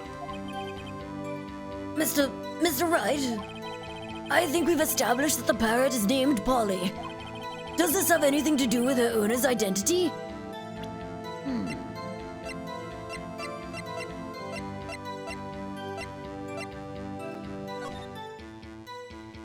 12/28/2001, location elevator district courthouse. I don't think I ever actually read this. Air in elevator was oxygen depleted at the time of the incident. No killers found on the scene. Burglary Edgeworth, defense attorney trapped in an elevator returning from a lost child with son. Miles Edgeworth, age 9. 1 bullet found in the heart. The murder weapon was fired twice. Yanni Yogi, age 37. Court bailiff trapped in elevator with Edgeworth's memory loss due to oxygen deprivation after his arrest. Fiance Polly Jenkins committed suicide. Yes. Yes, it does! Exclamation marks! Ha! Fascinating. You claim that the parrot's name will prove her owner's identity? Then show us this proof. Nick, don't you think you're taking this bluffing a little too far? Listen, we're not here to answer the question of who is the caretaker. We're here to prove that he is Yanni Yogi. All we have to do is tie the name Polly to Yogi. Your Honor, the proof that the parrot's name reveals the caretaker's identity is... Yeah, I never read this evidence. Oops. Kohaku Okami, thank you for the resub! Thank you for the 3 months of support and welcome back to the Lime Cult. Thank you very, very much for supporting the channel. God damn it, Omanashi.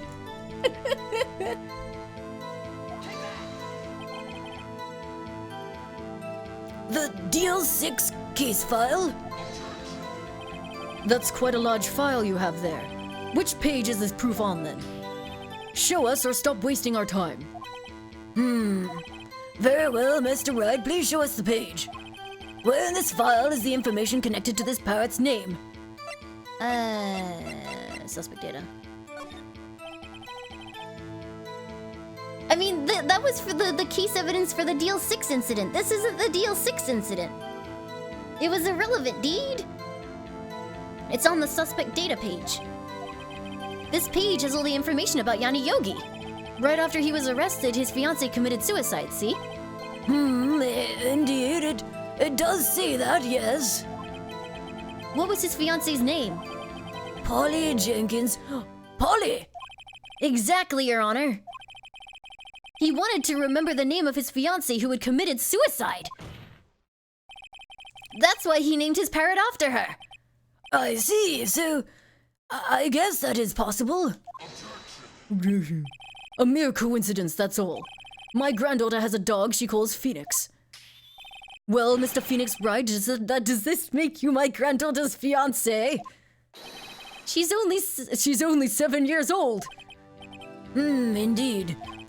Alone, it is a little weak for evidence in a murder trial. We would need some other corroborating evidence. Where am I gonna find that? Nick, we're getting closer. One more, if we can just get one more piece of evidence. Right, but what? Very well, witness, you may continue. Press. Well, Miles isn't his blood relative. Maybe he's got a son? Hello, Devil Saw! Maybe I'll get her to say the number of that safe. Huh? The safe? Why? Let's just try to get her to say anything, okay? Holly, what was the number to the safe in the shack? 1228. My, what a reckless parrot. Well, Mr. Wright, you aren't claiming that this number has something to do with the caretaker? I think I am.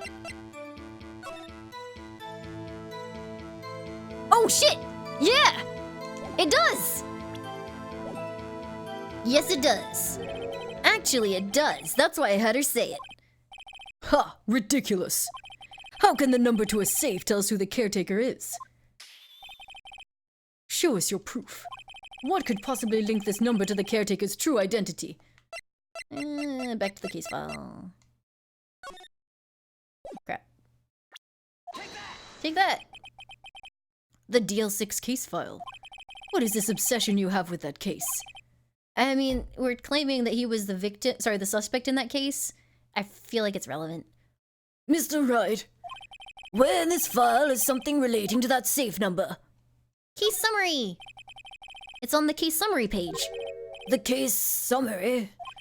Specifically, the date on which the DL6 incident occurred.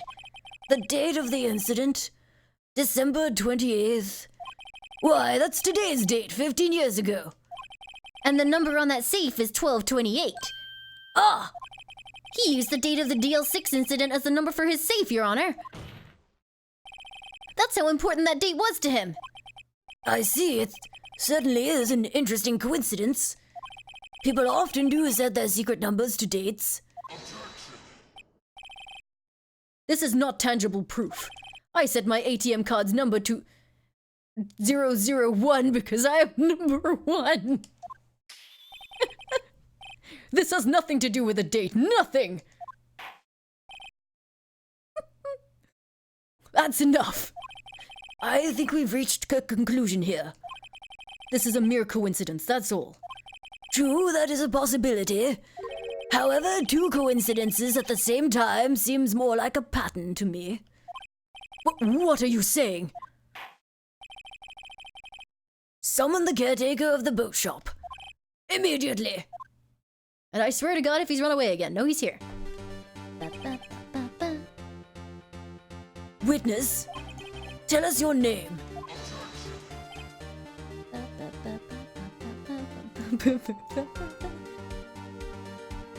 Wait, this witness, he doesn't remember. No, it's okay. I've accomplished what I wanted to do. I'm done. Nick, he looks totally different.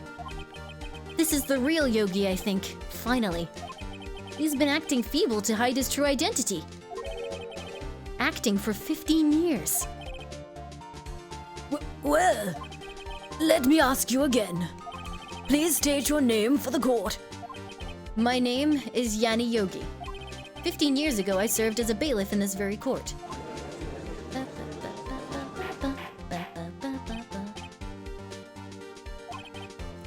Yanni Yogi, so it was you who killed Robert Hammond and tried to frame Miles Edgeworth for his death? Yes, it was me. I did it. They put me on the witness stand 15 years ago. Robert Hammond, he said I was mentally unsound. He told me it would make me innocent, get me off the hook. So I pretended to have brain damage. I was innocent, really, but he didn't believe me. We won the trial, but I lost everything. I lost my job, my fiancé, my social standing. Then this year, 15 years later, a package arrived. It was a letter and a pistol. The plan was written out in careful detail. It was a plan for me to take my revenge on the people who ruined my life. I didn't care who had sent it. I thought this was my chance after 15 years. This was it. Finally, a chance to have my revenge on Robert Hammond and Miles Edgeworth. I have no regrets. Wait a moment. Revenge against Miles Edgeworth? What do you mean? I'm not at liberty to speak on that matter. Why don't you ask Mr. Edgeworth yourself? Anyway, I admit it. I was the one who killed Robert Hammond.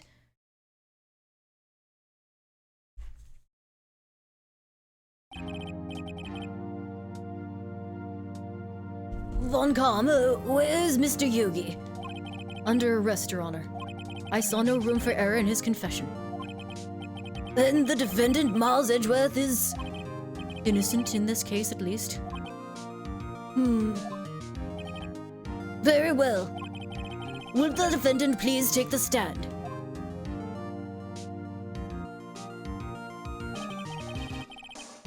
There are few mysteries left unsolved. Still, you are cleared of suspicion for this particular case. So I would like to pass judgment on the murder of Mr. Robert Hammond. Any objections?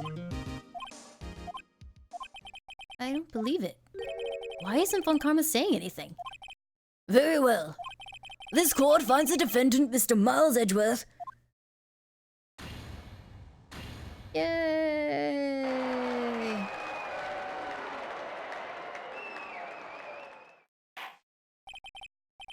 That is all. This court is adjourned.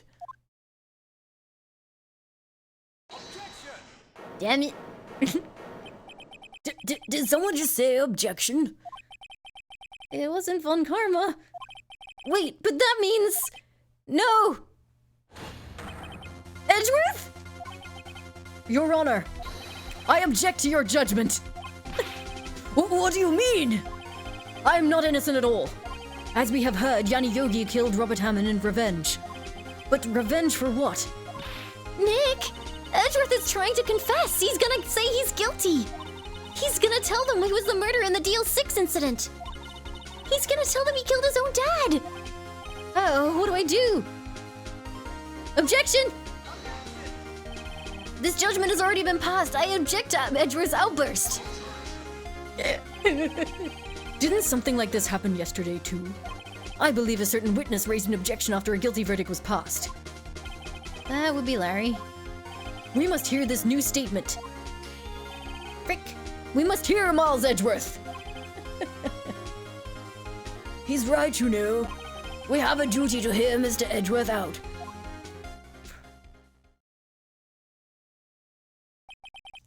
For 15 years, I have had a recurring dream. A nightmare. It's only a nightmare. That's what I told myself. But now I know it wasn't a dream. Yanni Yogi wasn't the killer. You mean in the incident where your father died? From the distance of the shot, it wasn't suicide either. Everything was as clear as day. The murderer, the criminal in the DL6 incident, it was me. Your Honor, I confess my guilt. I am guilty for DL6, the statute of limitations of which ends today. The culprit is me!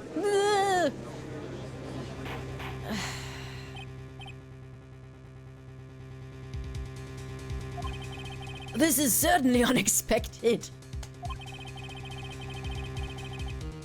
The defendant declared innocent is confessing to a different crime.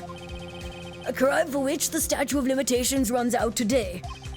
I'm not really sure how I should deal with this. It's obvious. We hold a trial right here, right now. We try this man for his crime of 15 years ago. I think I would like to take a 5-minute break. During this time, I will consider the appropriate course of action. Court is adjourned. I assume Boom. ba.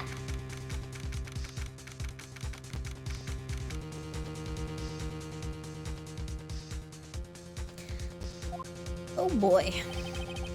I'm sorry, Wright. I've just wasted all of your effort. No, it's not, but we're doing a no spoils run. Mr. Edgeworth, I just don't believe it, sir. I mean, you kill your dad? I didn't want to believe it myself, Detective. But it's the truth. I deserve to be That's not how it works. Accidental. Accidental. Murder is murder no matter what the circumstances. This is crazy, just crazy. Nick, what are you doing? Huh? Oh, I was just reading through the court record once more. I'm getting my case ready. Your case for what? Huh? Isn't it obvious? I'm gonna prove that Miles Edgeworth is innocent. What are you talking about, pal? He just admitted to it. He confessed that he did it in court. I'm sorry, Edgeworth, but I don't believe your nightmare. What? It's just a dream. It's not real. The truth is right here in this court record. In any case, tighten your belts. The real fight is just beginning.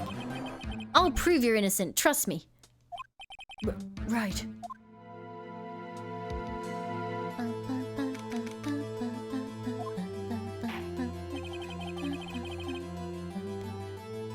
Now then, I would like to resume our trial. Judge! Miles Edgeworth has admitted his own guilt. He has confessed his crime. Crime! Let us begin by hearing his testimony. Then, though pointless, let the defense do their cross-examining. The statute of limitations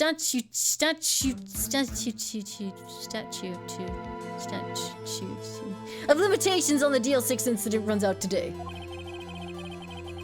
Statute. Statute. Though it's unconventional for me, I'd like to run this one by the book. I see. Does the defense have any objections? The mustache of limitations. Sounds good. Am I okay? I'm really not. I'm tired and I had to do social things today. I had to go outside and look at houses and talk to like a person that works with real estate stuff and pretend to be an adult. It was terrible. No, Your Honor. On Karma, you knew this was gonna happen from the very beginning, didn't you?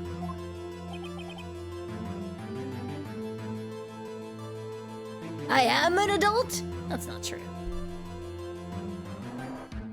Very well. Will Miles Edgeworth please take the stand? Let's do it. Will the witness state his name and profession? Miles Edgeworth, I am a prosecuting attorney. Mr. Edgeworth, 15 years ago, you mistakenly killed your father, Gregory Edgeworth. Is this correct? It is correct. Then testify about this matter to the court. When Edgeworth was telling me about his dream yesterday, I noticed something. One detail didn't quite fit. That will be the key, but only if I can get it to work. Please, please. You know what? I'm gonna reward myself with some Alpen after the stream, and it's gonna be delicious. The DL6 incident. That day, I had gone to the courtroom to observe one of my father's trials. As we went to leave, an earthquake struck, trapping us in the elevator. Alpen, it's like muesli. It's fruit and grains, and it's nice. My father and Mr. Yogi lost their composure and began to argue. Just then, something heavy fell at my feet. DL6, yeah, dude, I get it right every time. I picked it up and threw it at Mr. Yogi. I wanted them to stop fighting. A moment later, there was a single gunshot and then a scream. It was a terrible scream. I remember it to this day. That's all.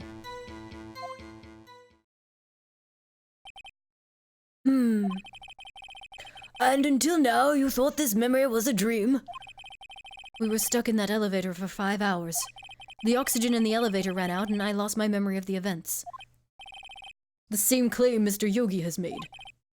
Very well. Mr. Wright, your cross-examination, please. Yes, Your Honor.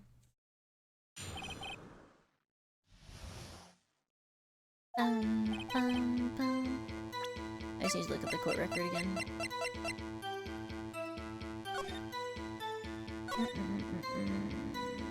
The murder weapon was fired twice.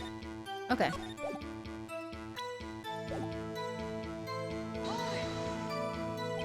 What was the trial your father was involved in on that day? I don't remember things very clearly. Only two things. I know my father lost and Mr. Von Karma was the prosecuting attorney.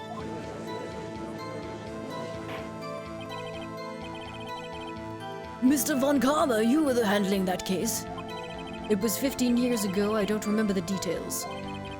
That was when Edgeworth pointed out the problem in Von Karma's evidence.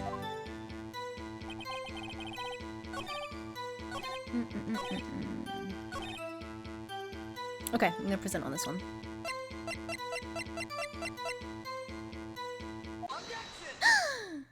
Music drop. Are you sure you only heard one gunshot? Yes, I'm sure of that. I heard the shot and then the scream. Then everything faded. I was unconscious until the rescuers came. No, Your Honor, unfortunately you don't. Look at this file one more time. This plainly contradicts the witness's testimony. Ooh, wait a minute. It's you again? 321H Mo, thank you for the resub!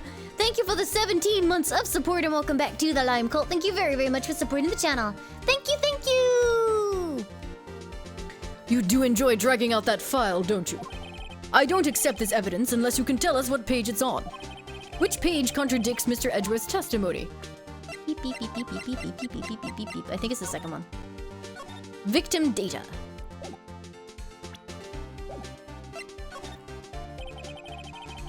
Look at the victim data in this file.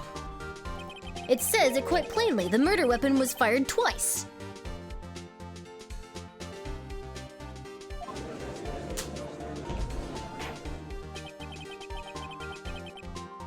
Yeah, you do enjoy dragging out that file about the case that we're currently, you know, examining, huh? Miles Edgeworth only heard one gunshot. Yet the murder weapon was fired twice. The first shot was the accidental firing when the pistol was thrown. So, who fired the remaining shot?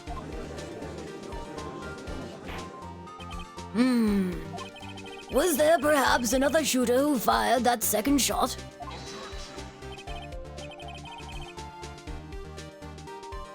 Your Honor, as I'm sure you're aware, this incident occurred 15 years ago.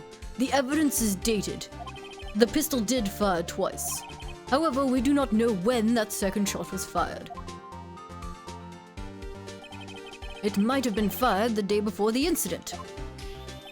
There is no proof that the second shot had anything to do with this incident. What? I see. You do have a point, Mr. Wright. The murder weapon was fired twice, as we have heard. One of those shots was fired by the defendant, a boy at the time. Do you have any proof that the other shot fired had something to do with the case?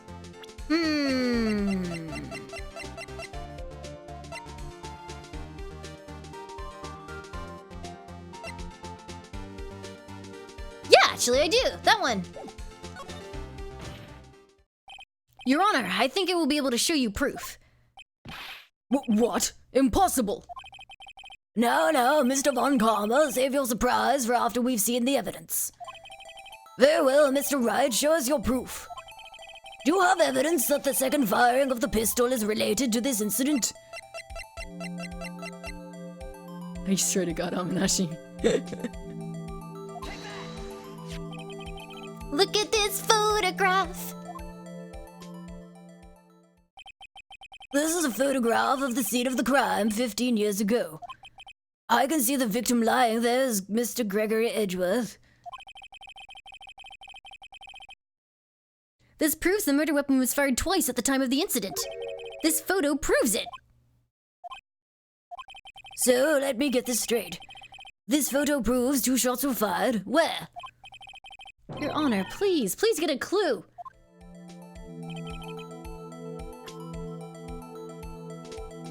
Every time I do it makes me laugh.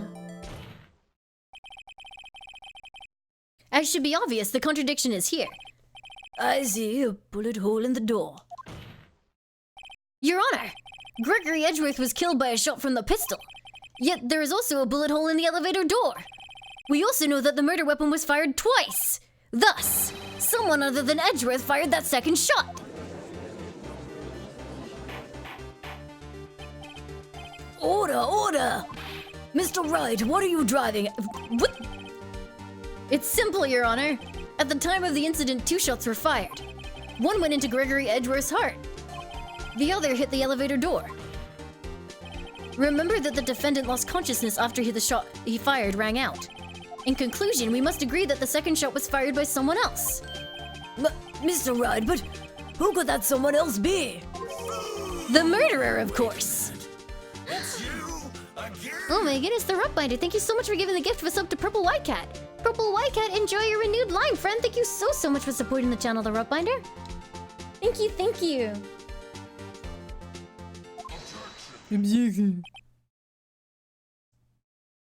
Trying my best, Skullduggery.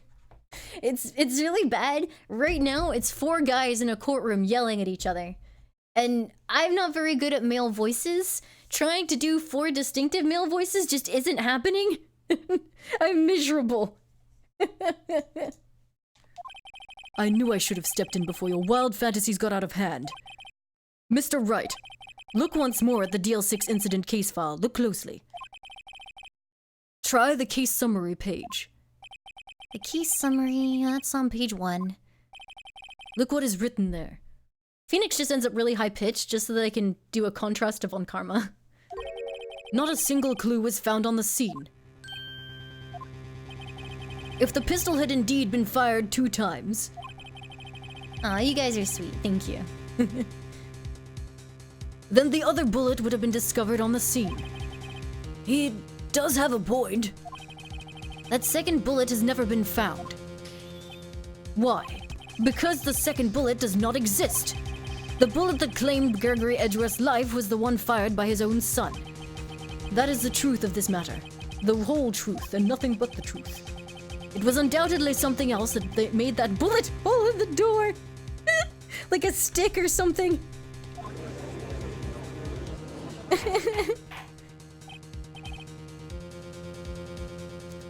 Order. I will have order. Mr. Wright has proven one thing to us quite clearly. That the murder weapon was fired twice at the time of the incident. Schmuckloof, thank you for the sub! Thank you for the support. Welcome to the Lime Cult. Enjoy your new lime, friend. Thank you very much for supporting the channel. I know things are getting bad when my natural voice sounds really reedy. However, as Mr. Von Karma says, the second bullet fired was not found. It is highly unlikely that the police merely overlooked this second bullet. Maybe it was a magic bullet. Maybe it entered Gregory Edgeworth, went firing around. Oh, but it was found in Gregory Edgeworth. So, okay, it entered Gregory Edgeworth, left Gregory Edgeworth, rebounded off the frickin' wall of the elevator, hit the door, did a U-turn, came back in from the hole in the elevator door without, like, breaking anything else, and re-entered Gregory Edgeworth. So all we have is a single bullet fired. Yeah, I after a while, like, I start kind of strong, and then after a while, everyone just kind of blends into just me, because I can't do it for 5.5 hours. I just can't, especially when it's all guys. I'm afraid I have to discount the defense's claim. I praise the judge for his wisdom in this matter. That's quite the JFK reference. Hey, you got it! Thanks. How did this happen? I don't believe that second bullet didn't exist. Was I wrong? Have I been wrong about this whole incident? What are you doing, Nick? Why aren't you raising an objection? I'm sorry, Maya. What? It looks like I was wrong. Nick? If the second bullet wasn't there, then all my conjectures are for nothing. No! But you said you'd do it, Nick! You said you'd get Edgeworth declared innocent! I'm sorry. It's just, when I saw that photograph, I thought that 2 shots had been fired. I was so certain of it. I thought I'd won. I thought there was another person, someone else who fired the killing shot. But now, I was wrong to think it could be that simple. This case has stood unsolved for 15 years. Is there a mod in the chat that can give Sino-kun a shout out for saying photograph? I think it's important. Nick. Welcome aboard. An anonymous spooky ghost gifter. Thank you so much for giving 2 subs to the community. Felt Salamander and Semi M3. Enjoy your limes, friends. Thank you so much. 2 months and 5 months. Thank you very much, Spooky Ghost. Thank you. Thank you, mods. Well, it seems like we have finally cleared up this incident. Only 1 bullet was found at the scene of the crime. That shot was fired by Miles Edgeworth. Precisely. I would like to ask one thing of Miles Edgeworth before passing my verdict. God, I'm so tired. Hey, me too. Have you been paying attention to the trial so far? Yes, Your Honor. Do you have any objections? No, I do not. So you killed your father, though that was not your intention? Yes, I did. No. He's accepted the guilt. Very well. The statute of limitations on the murder of Gregory Edgeworth runs out today. Therefore, I must pronounce a verdict on the defendant today, right here. Right now. Indeed. Does anyone have any objections? I do! I've been here before. And I've walked this floor. I used to live alone. Before I objected. It's just like my first day in court. There are so many things I know I should be saying, but my mind's gone blank. I can't find the words. I have an objection. Your Honor, I object.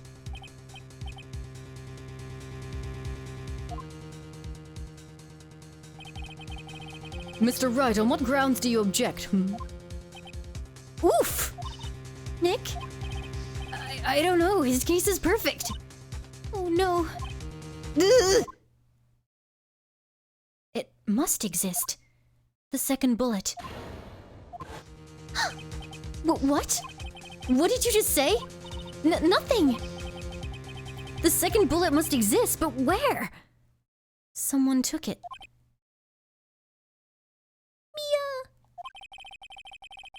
It seems waiting is not going to produce us any answers from Mr. Wright. Wait, Your Honor. The second bullet. It existed. What? But we've just heard proof that it did not exist.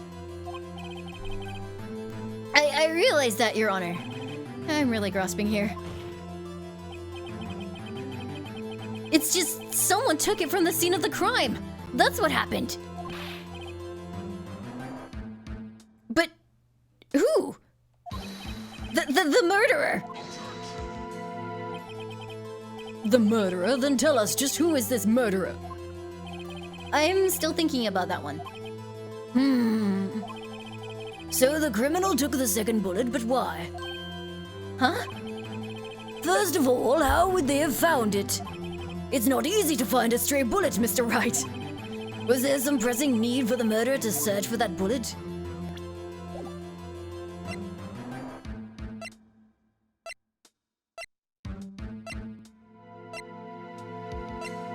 He wouldn't.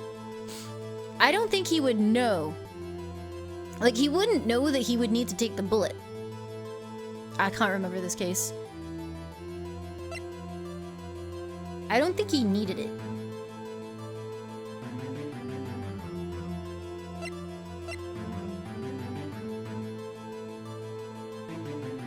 But do we know that he needed to free Miles yet? Why would the murderer have spent the time to look for the stray bullet? I haven't got a clue. What's wrong, Mr. Wright?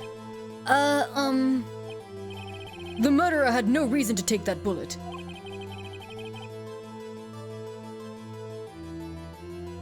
You don't want to admit it, but it's true. Had to take it. This case is so fucking nonsensical that Mia has to backseat game us. Had to take it? The murderer? What does that mean? You're thinking too normal. Think crazy. Don't think why the bullet was taken. Think why the bullet had to be taken. Mr. Wright. Yes, Your Honor. I have no idea what I'm doing. Well, the murderer had no intention of taking the bullet from the scene. But, the murderer had to take that bullet. Had to, Mr. Wright? What do you mean? Well, for instance what? Maybe the bullet, hit the murderer. The bullet? I can't do the judge's voice anymore. The bullet hit the murderer? Just saying, for instance. I mean, if it hit you, you would have to take it with you, wouldn't you? It's not like you could perform surgery right there. You know? Wait a second. I was just talking off the top of my head, but what if that's really what happened? Let me get this straight. So at the time of the murderer themselves was shot. And they left with the second bullet still inside of them, thus leaving only one bullet at the scene of the crime. Yeah, I guess that's how it would work, yes. But there's a problem with that. The other two people rescued from that elevator, Miles Edgeworth and Yanni Yogi, were both unharmed. So that would mean... The murderer came from outside, yes.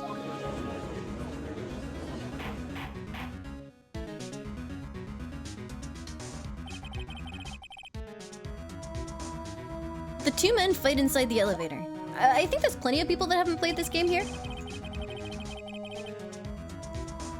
Trying to stop them, the boy picks up the pistol at his feet and throws it. Dang. The pistol discharges and the bullet goes through the elevator door and hits the murderer outside.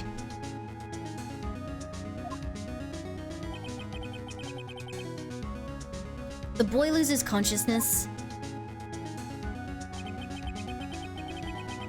And then the murderer opens the elevator door and sees the men inside. Oh, hi. I'm sorry, Peace. The VA has mostly like slowed down. My throat is hella fucked after 5 hours. Thank you very much for dropping by, though. It was VA'd initially, I promise. Mr. Wright, you are truly the most unpredictable defense attorney I've ever known. I can tell you're grasping, and yet I cannot deny the possibility of what you say. What are you saying? Deny it! Deny it! No one involved with the incident was wounded. There was no murderer. No one was wounded at the time of the incident. He's right. I can't think of anyone. Hey, Nick? Huh? I just thought of something really crazy. Crazy? Remember what Mr. Grossberg said yesterday? Gregory Edgeworth dealt a blow to his perfect trial record. Wow. It must have been quite a shock for Von Karma. He took a vacation for several months after that, you see. Yes, an unusual event for the man. That was the first and the last vacation he's taken in his many years of prosecuting. What if Von Karma didn't take that vacation because of shock, but took it because he was injured? Which would mean... It could only mean one thing. He was the murderer in the DL6 incident. He was the man who shot Gregory Edgeworth.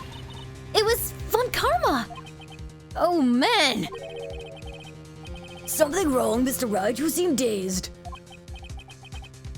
No, Your Honor. Well, you have indicated the possibility that the murderer came from outside. Can you give us the name of your suspect? Uh-oh. Should I come up and say it now? I feel like withholding it, there's no point. This is where it's getting to. I can't see any. Do it. Fuck it. Your Honor, there is a suspect. One lone suspect. Well, this is certainly interesting news. Very well, Mr. Wright. Who is your suspect? My hands are shaking. The what? Von Karma! Von Karma?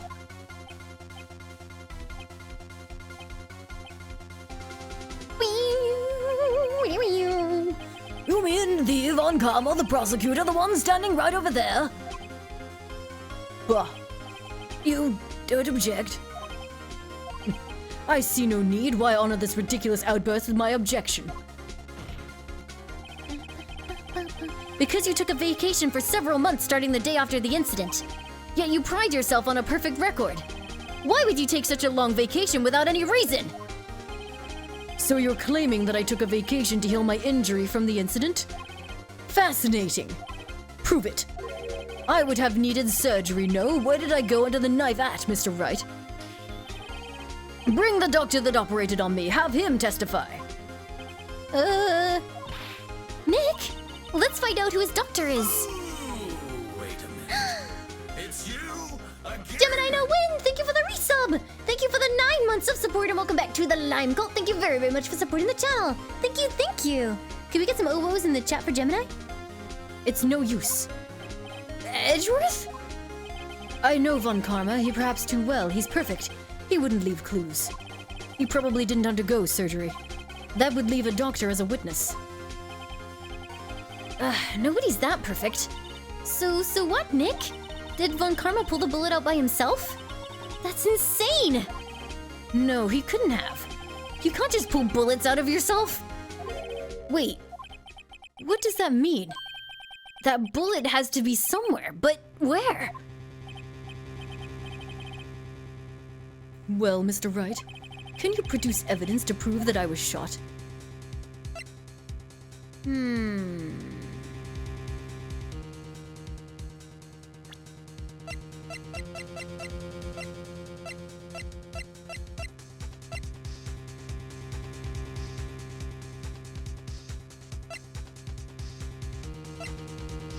I mean, I can prove a lot of stuff, but I don't know if I have a definitive piece of evidence that says, yo, this was the reason. Show badge!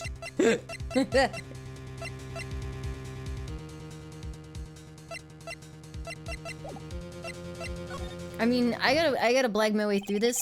Alright, Von Karma, I'll prove it. And I'll even use evidence. I know how you like it so much. What? The evidence that proves Mr. Von Karma was shot is... I don't know if we can bridge this gap yet. Attorney's badge, god damn it!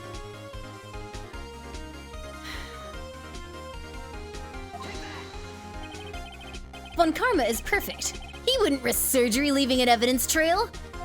So then I ask, where is that bullet now? I think it unlikely that Von Karma performed surgery on himself. You don't mean... I do. There is the possibility that the bullet is still inside Von Karma! Is that even possible for all these years? Well, there's one way to find out. We could use this metal detector. Well, Von Karma, I'm gonna run this over you and see what we find. I refuse. You refuse? But refusing this means... You acknowledge that the bullet is still inside you?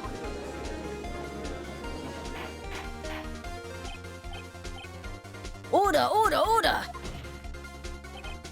Your Honor, the defense requests that we be allowed to use the metal detector. Judge, I call for a suspension on this trial. This is an invasion of privacy. The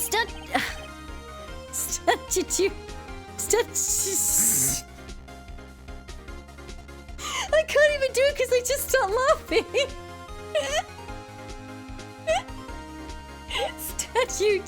The statute of limitations runs out on this case today. Thank Christ. If it was you who said we had to end it right here, right now. Enough. I permit the use of the metal detector. They do an H. Thank you so much for the 100 bits. I totally got this, dude. Thank you. Mr. Von Karma, you will submit yourself to testing. Nick, what does this mean? I don't know, but we have to give it a shot. Hi, Shiv!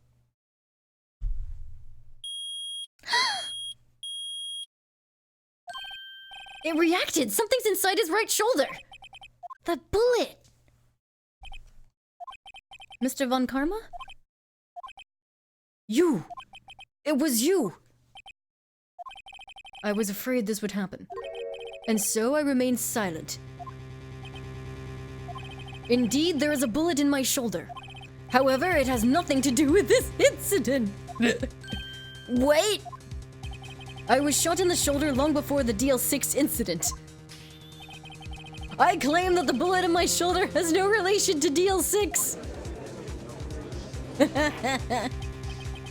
But Mr. Von Karma, can you prove that? Prove? I have no obligation to prove anything. But I always have to prove everything!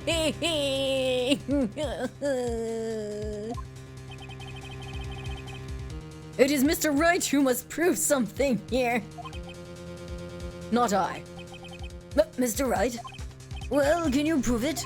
Can you prove that the bullet in Von Karma's shoulder was from DL6? Yes, I can. Of course he can't. No, yes, I can. You don't have any of the DL6 evidence, because I took it all.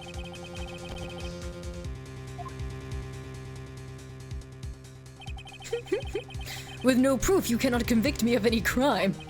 So sorry, Mr. Wright. No, I'm the one who's sorry, Mr. Von Karma. What?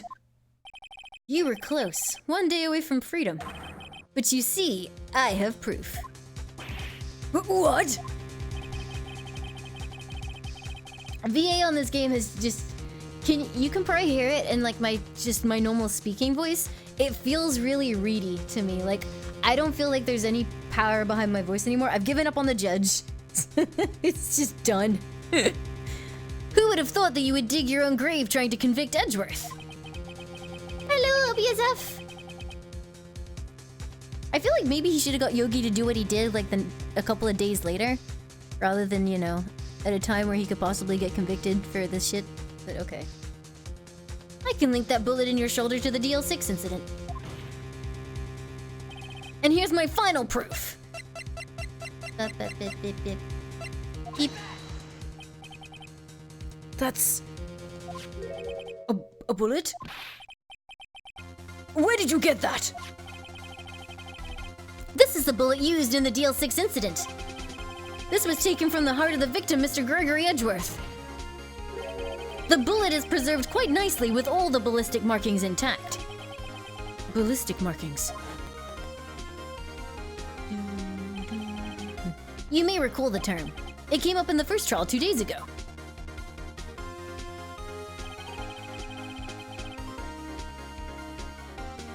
Ballistic markings are the fingerprints of a weapon, blah blah blah blah blah. It's quite accurate. Flashbacks. We have 2 bullets in our possession. One, the bullet removed from Gregory Edgeworth's heart. The other, Mr. Von Karma, is the bullet buried in your shoulder. We could analyze both bullets. Then, if the markings matched, we would know that both bullets had been fired from the same gun. You didn't see the flashback? Essentially, it was from the first part of the trial. He said, ballistic markings are like the fingerprints of a gun. When a gun fires a bullet, it leaves a distinct set of markings. You can compare the markings from the bullet to the gun, and it provides a match. It's quite accurate. There you go. Got him. The very same pistol, in other words, the murder weapon that killed Gregory Edgeworth. Mr. Von Karma, you will let us remove the bullet from your shoulder. Then we'll compare the ballistic markings to those on this bullet. Phoenix is just gonna pin him down and dig the bullet out right there. And solve this case once and for all. Well, Mr. Von Karma? Holy shit!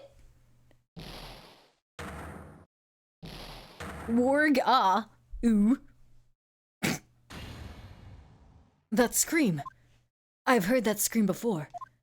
Wait, I know.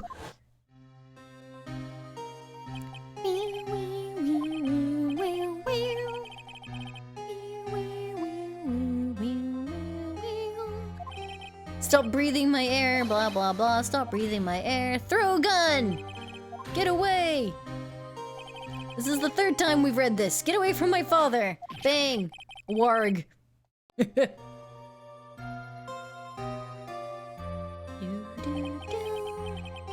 It's the scream that I heard in the elevator. 15 years ago. Von Karma! it is you! Sorry, it was you who screamed!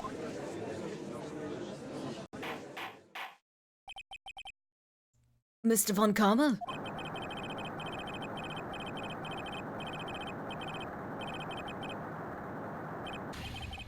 So it was you?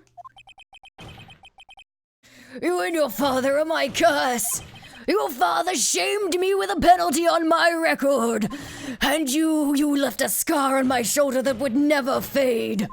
I'll bury you! Something, the game cut out, bye! Chief Prosecutor, I am sorry. Von Karma, it's not like you to make this error. I never would have thought that Edgeworth would be the one to catch you. I was careless. I'm sorry, but you will have to be penalized. I've covered for you in the past, but not this time. Edgeworth! It was a shock like none I had ever known. Me penalized? It took hours for me to regain my composure. Suddenly, I found myself in the darkness. I was in the court records room. I must have wandered in there without thinking where I was going. The room was pitch black. The lights must have gone out. Why is he penalized? Because he falsified evidence and Edgeworth called him on it. Even though, you know, that happens all the time in these games, and no, they never get penalized when they're facing me. I think the justice system just fucking hates me, to be honest. I went out of the hole and fell my way to the elevator. I pressed the button, but nothing happened. Then there was a noise. Blarp. I was in pain, a horrible burning pain in my shoulder. Just then, the lights came back on. The elevator door opened before my eyes. Beep, beep, beep, beep, beep, beep. I saw 3 people inside, all lying unconscious from oxygen deprivation. Much to my surprise, a pistol lay at my feet. I knew then it was destiny. And dead. In his last moments, Gregory Edgeworth was still unconscious. He died never knowing who had shot him. Later, he spoke through a medium, blaming Mr. Yogi. He was fooled. It was the perfect crime.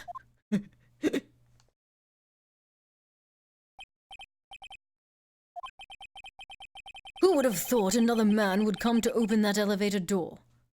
So would have come to open that elevator door. Judge! What? What are you doing? Do your job. Bring an end to this miserable charade. Now, end it! Very well.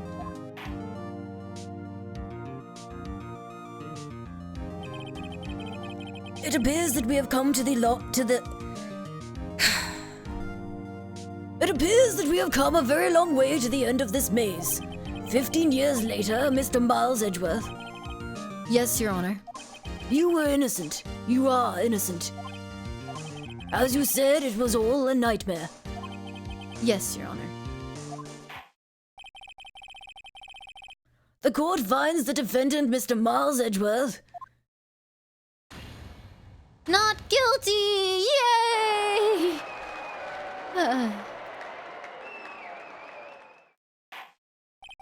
That is all. The court is adjourned. And thank Christ that's it for the judge's voice lines.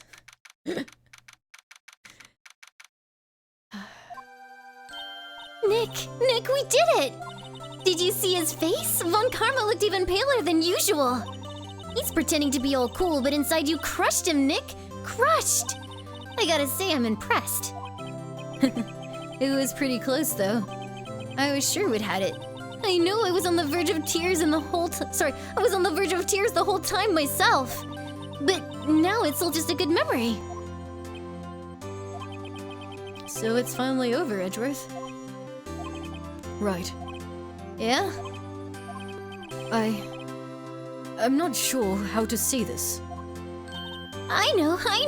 Try thank you. I see. Thank you, Wright. You're welcome. I think you could have done better than that. Sorry, I'm not good at this sort of thing. You got a lot to learn, Edgeworth. She's got you there.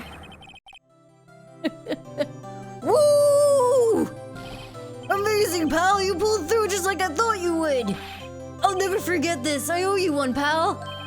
And tonight, let's party. Dinner's on me. So we're having like instant noodles then? Yeah, my salary went down a bit this month, but who cares? See, Mr. Edgeworth, you should take a lesson from Detective Gumshoe. That's how you say thank you. I see. Whoop. I feel foolish. Don't worry, take it a little at a time. A little at a time, you'll get used to it. It's been 15 years since I've seen Edgeworth this unguarded. Oh no. No, I'm not ready!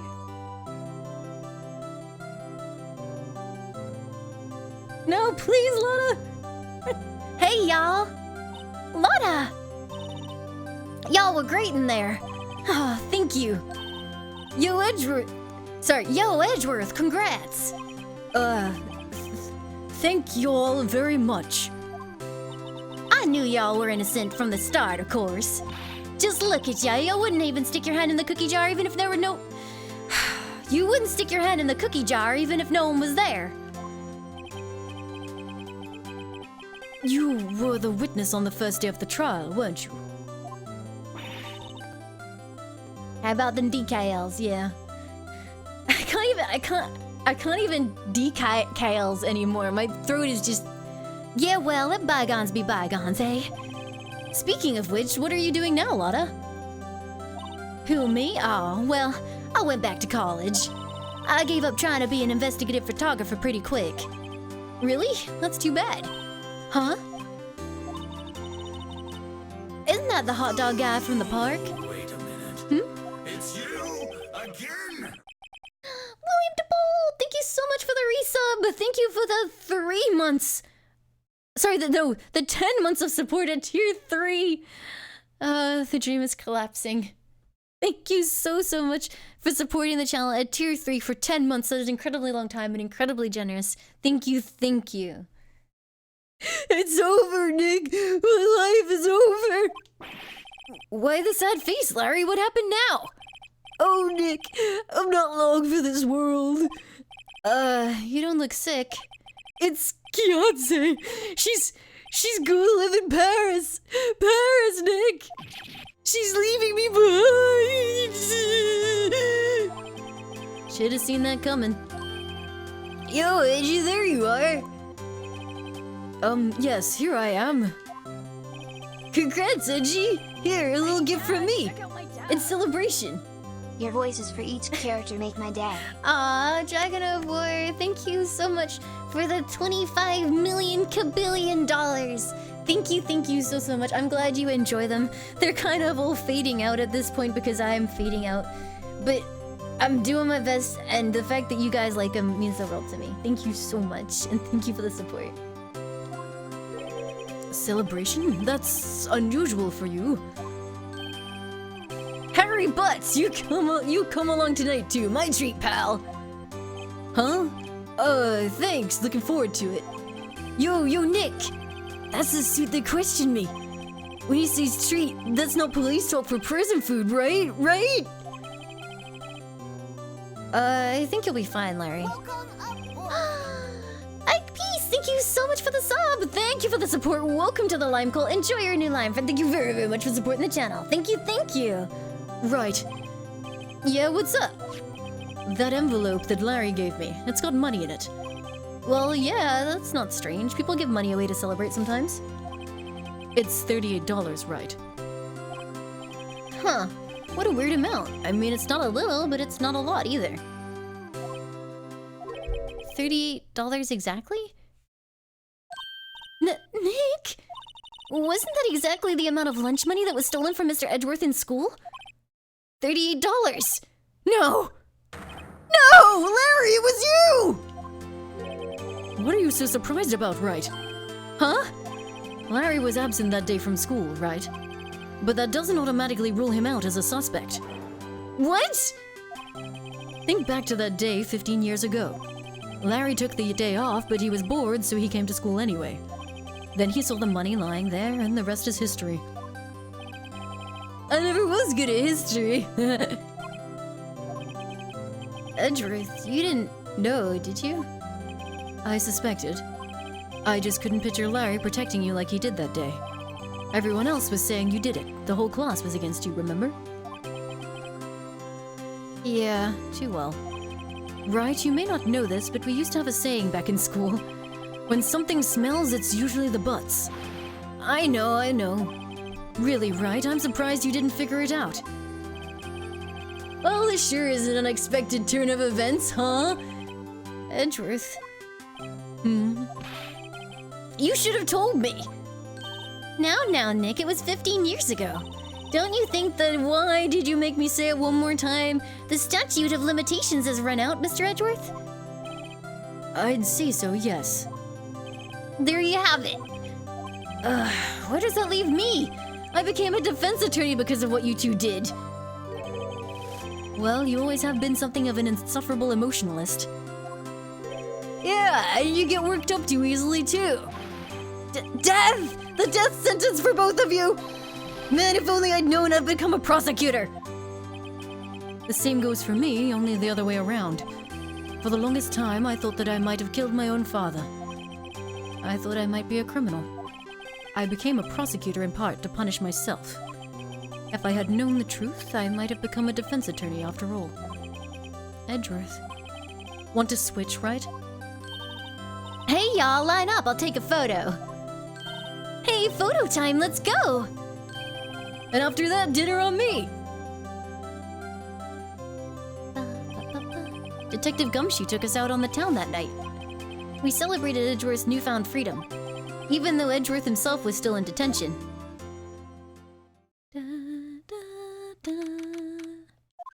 It's not over! It's not over! Whoa, I went a little overboard yesterday. My head hurts. Huh? It's still only 5. Maybe I should go back to sleep. What's this, a letter? Good morning, Nick. You were really impressive yesterday. Seeing you, it made me think about what I'm doing here. I'm a spirit medium, in training, of course. I wanted to help Mr. Edgeworth, too. I wanted to help you, but I couldn't. I was useless. So, I've decided to go back to my training. I'll become a full-fledged spirit medium for starters. I couldn't say it to your face, so I left this letter. Goodbye, Nick. Goodbye? What time is it? Ugh! The first trains for the mountains have already left! To the station!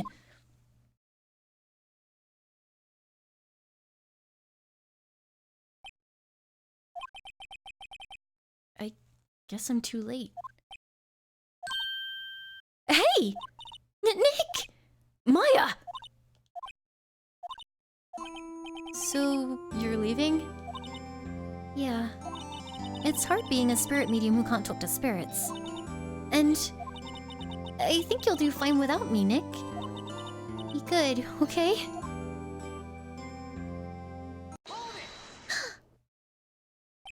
Wait! What? I never could have saved Edgeworth without your help. Huh? On the last day of the trial, I heard her. I heard Mia's voice. You heard my sister? Yeah, only her voice, but still. It was at the very end when I thought we'd lost everything. Well, that's my sister for you. Detective Gumshoe helped, and Mr. Grossberg, and even Larry. I'm the only one who couldn't help. I was useless, Nick. But you were the one who stopped Von Karma, Maya. Huh? I didn't do anything. All I did was wander around in a daze. Sorry, but I have evidence that you helped. Evidence? Show Maya some evidence to cheer her up. Attorney's back now.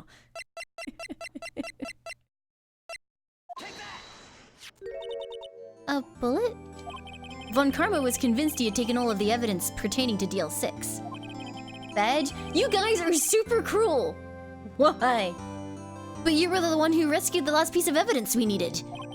This was the bullet that put an end to Von Karma. And you were the one who gave it to me. Nick? Thanks, Maya. I couldn't have done it without you. I'll back soon. Welcome Huh? aboard. William DeBold, thank you so much for giving the gift of a sub. Joyful Writer, enjoy your renewed lime friend. Thank you so much, William DeBold. I'm going to complete my training and come back. Okay. I'll be waiting. Of course you will. You can't run that office by yourself. You're hopeless. I don't know about that. So, this is it. See you soon, Maya.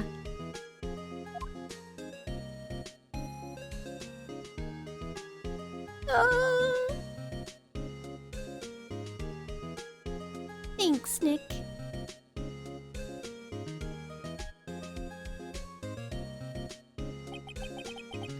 And so my story ends. Time to turn a new page. And say goodbye to the novice defense attorney that I once was. Now a new story begins. With the same old crazy cast of characters. Ha! Don't think you've graduated yet, amateur. Mr. Wright, perhaps you'd like to rethink that claim? Yes, Your Honor. Uh-oh, I got a bad feeling about this.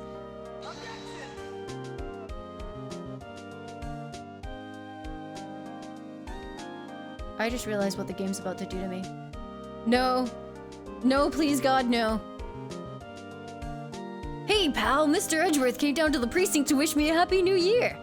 Talk about a pleasant surprise. Whoop, Detective Gumshoe! Then he hung his head low and went right back outside. Kind of like he was embarrassed or something. Strange, huh?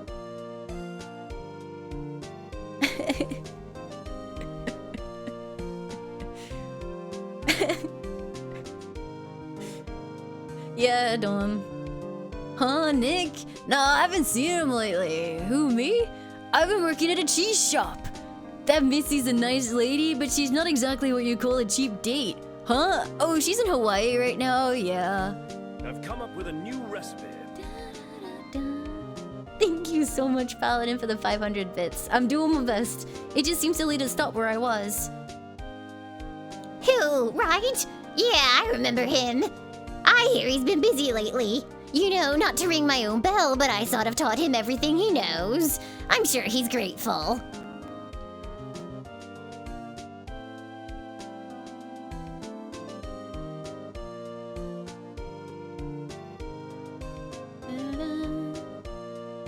Ah, Phoenix Wright? Ah, the defense attorney to whom I wrote that affidavit for, yes. Oh, you should know, I've taken over management of the Gatewater Hotel recently. Should you be in the area, please stop by. Case 4, Donyan. This was the original end of the game before Case 5 was added on for the DS.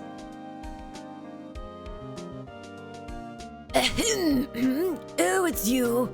Phoenix Wright? Ah, yes, Mia's understudy, was he not? I wonder how he's doing. Haven't seen him of late. Ah, the days of my youth, like the scent of fresh lemon, you see. I think I said Dawn, yeah. Yeah, as in, yeah. Sorry, my voice is gone. Oh no. Phoenix Wright, is he an actor?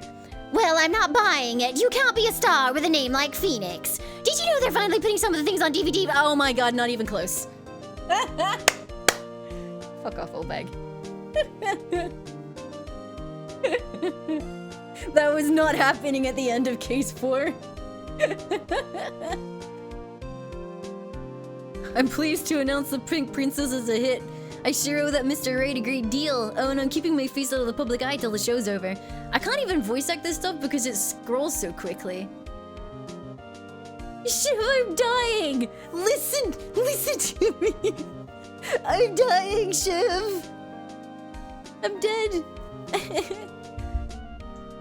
She always looks like she has like jam around her mouth or something. It sounds like she caught a cold standing underneath a waterfall. I wanted to visit, but I didn't have time, so I sent her some Pink Princess trading cards. She says she can't buy them where she is. What kind of place is she living at anyway?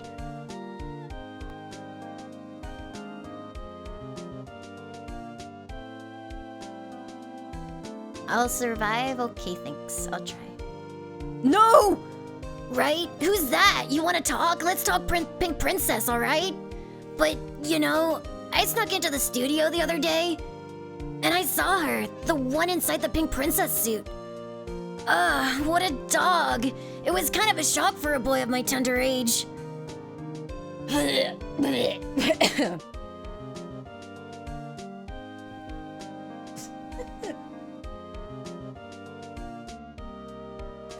I remember Wright, that lawyer guy. Huh, me? I'm in training to become a paranormal photographer. You know that picture I took of everyone? Well, just behind them there's a ghost.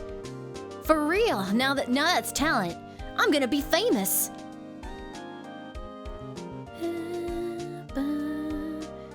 Usually that voice sounds better, but I'm dying. Thank you very much though, guys. You're very, very sweet. Oh.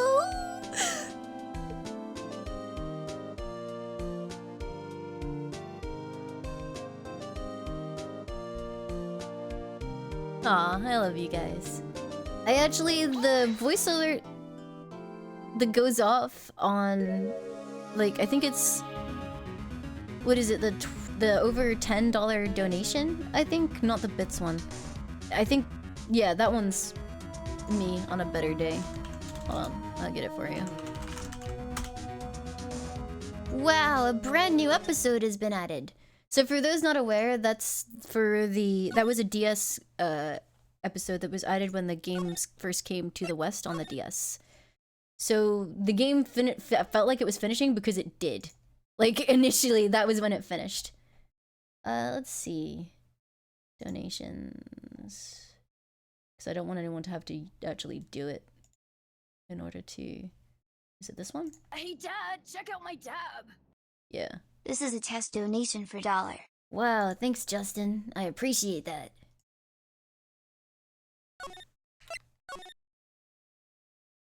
The deals. Yeah, no, that was the DS case.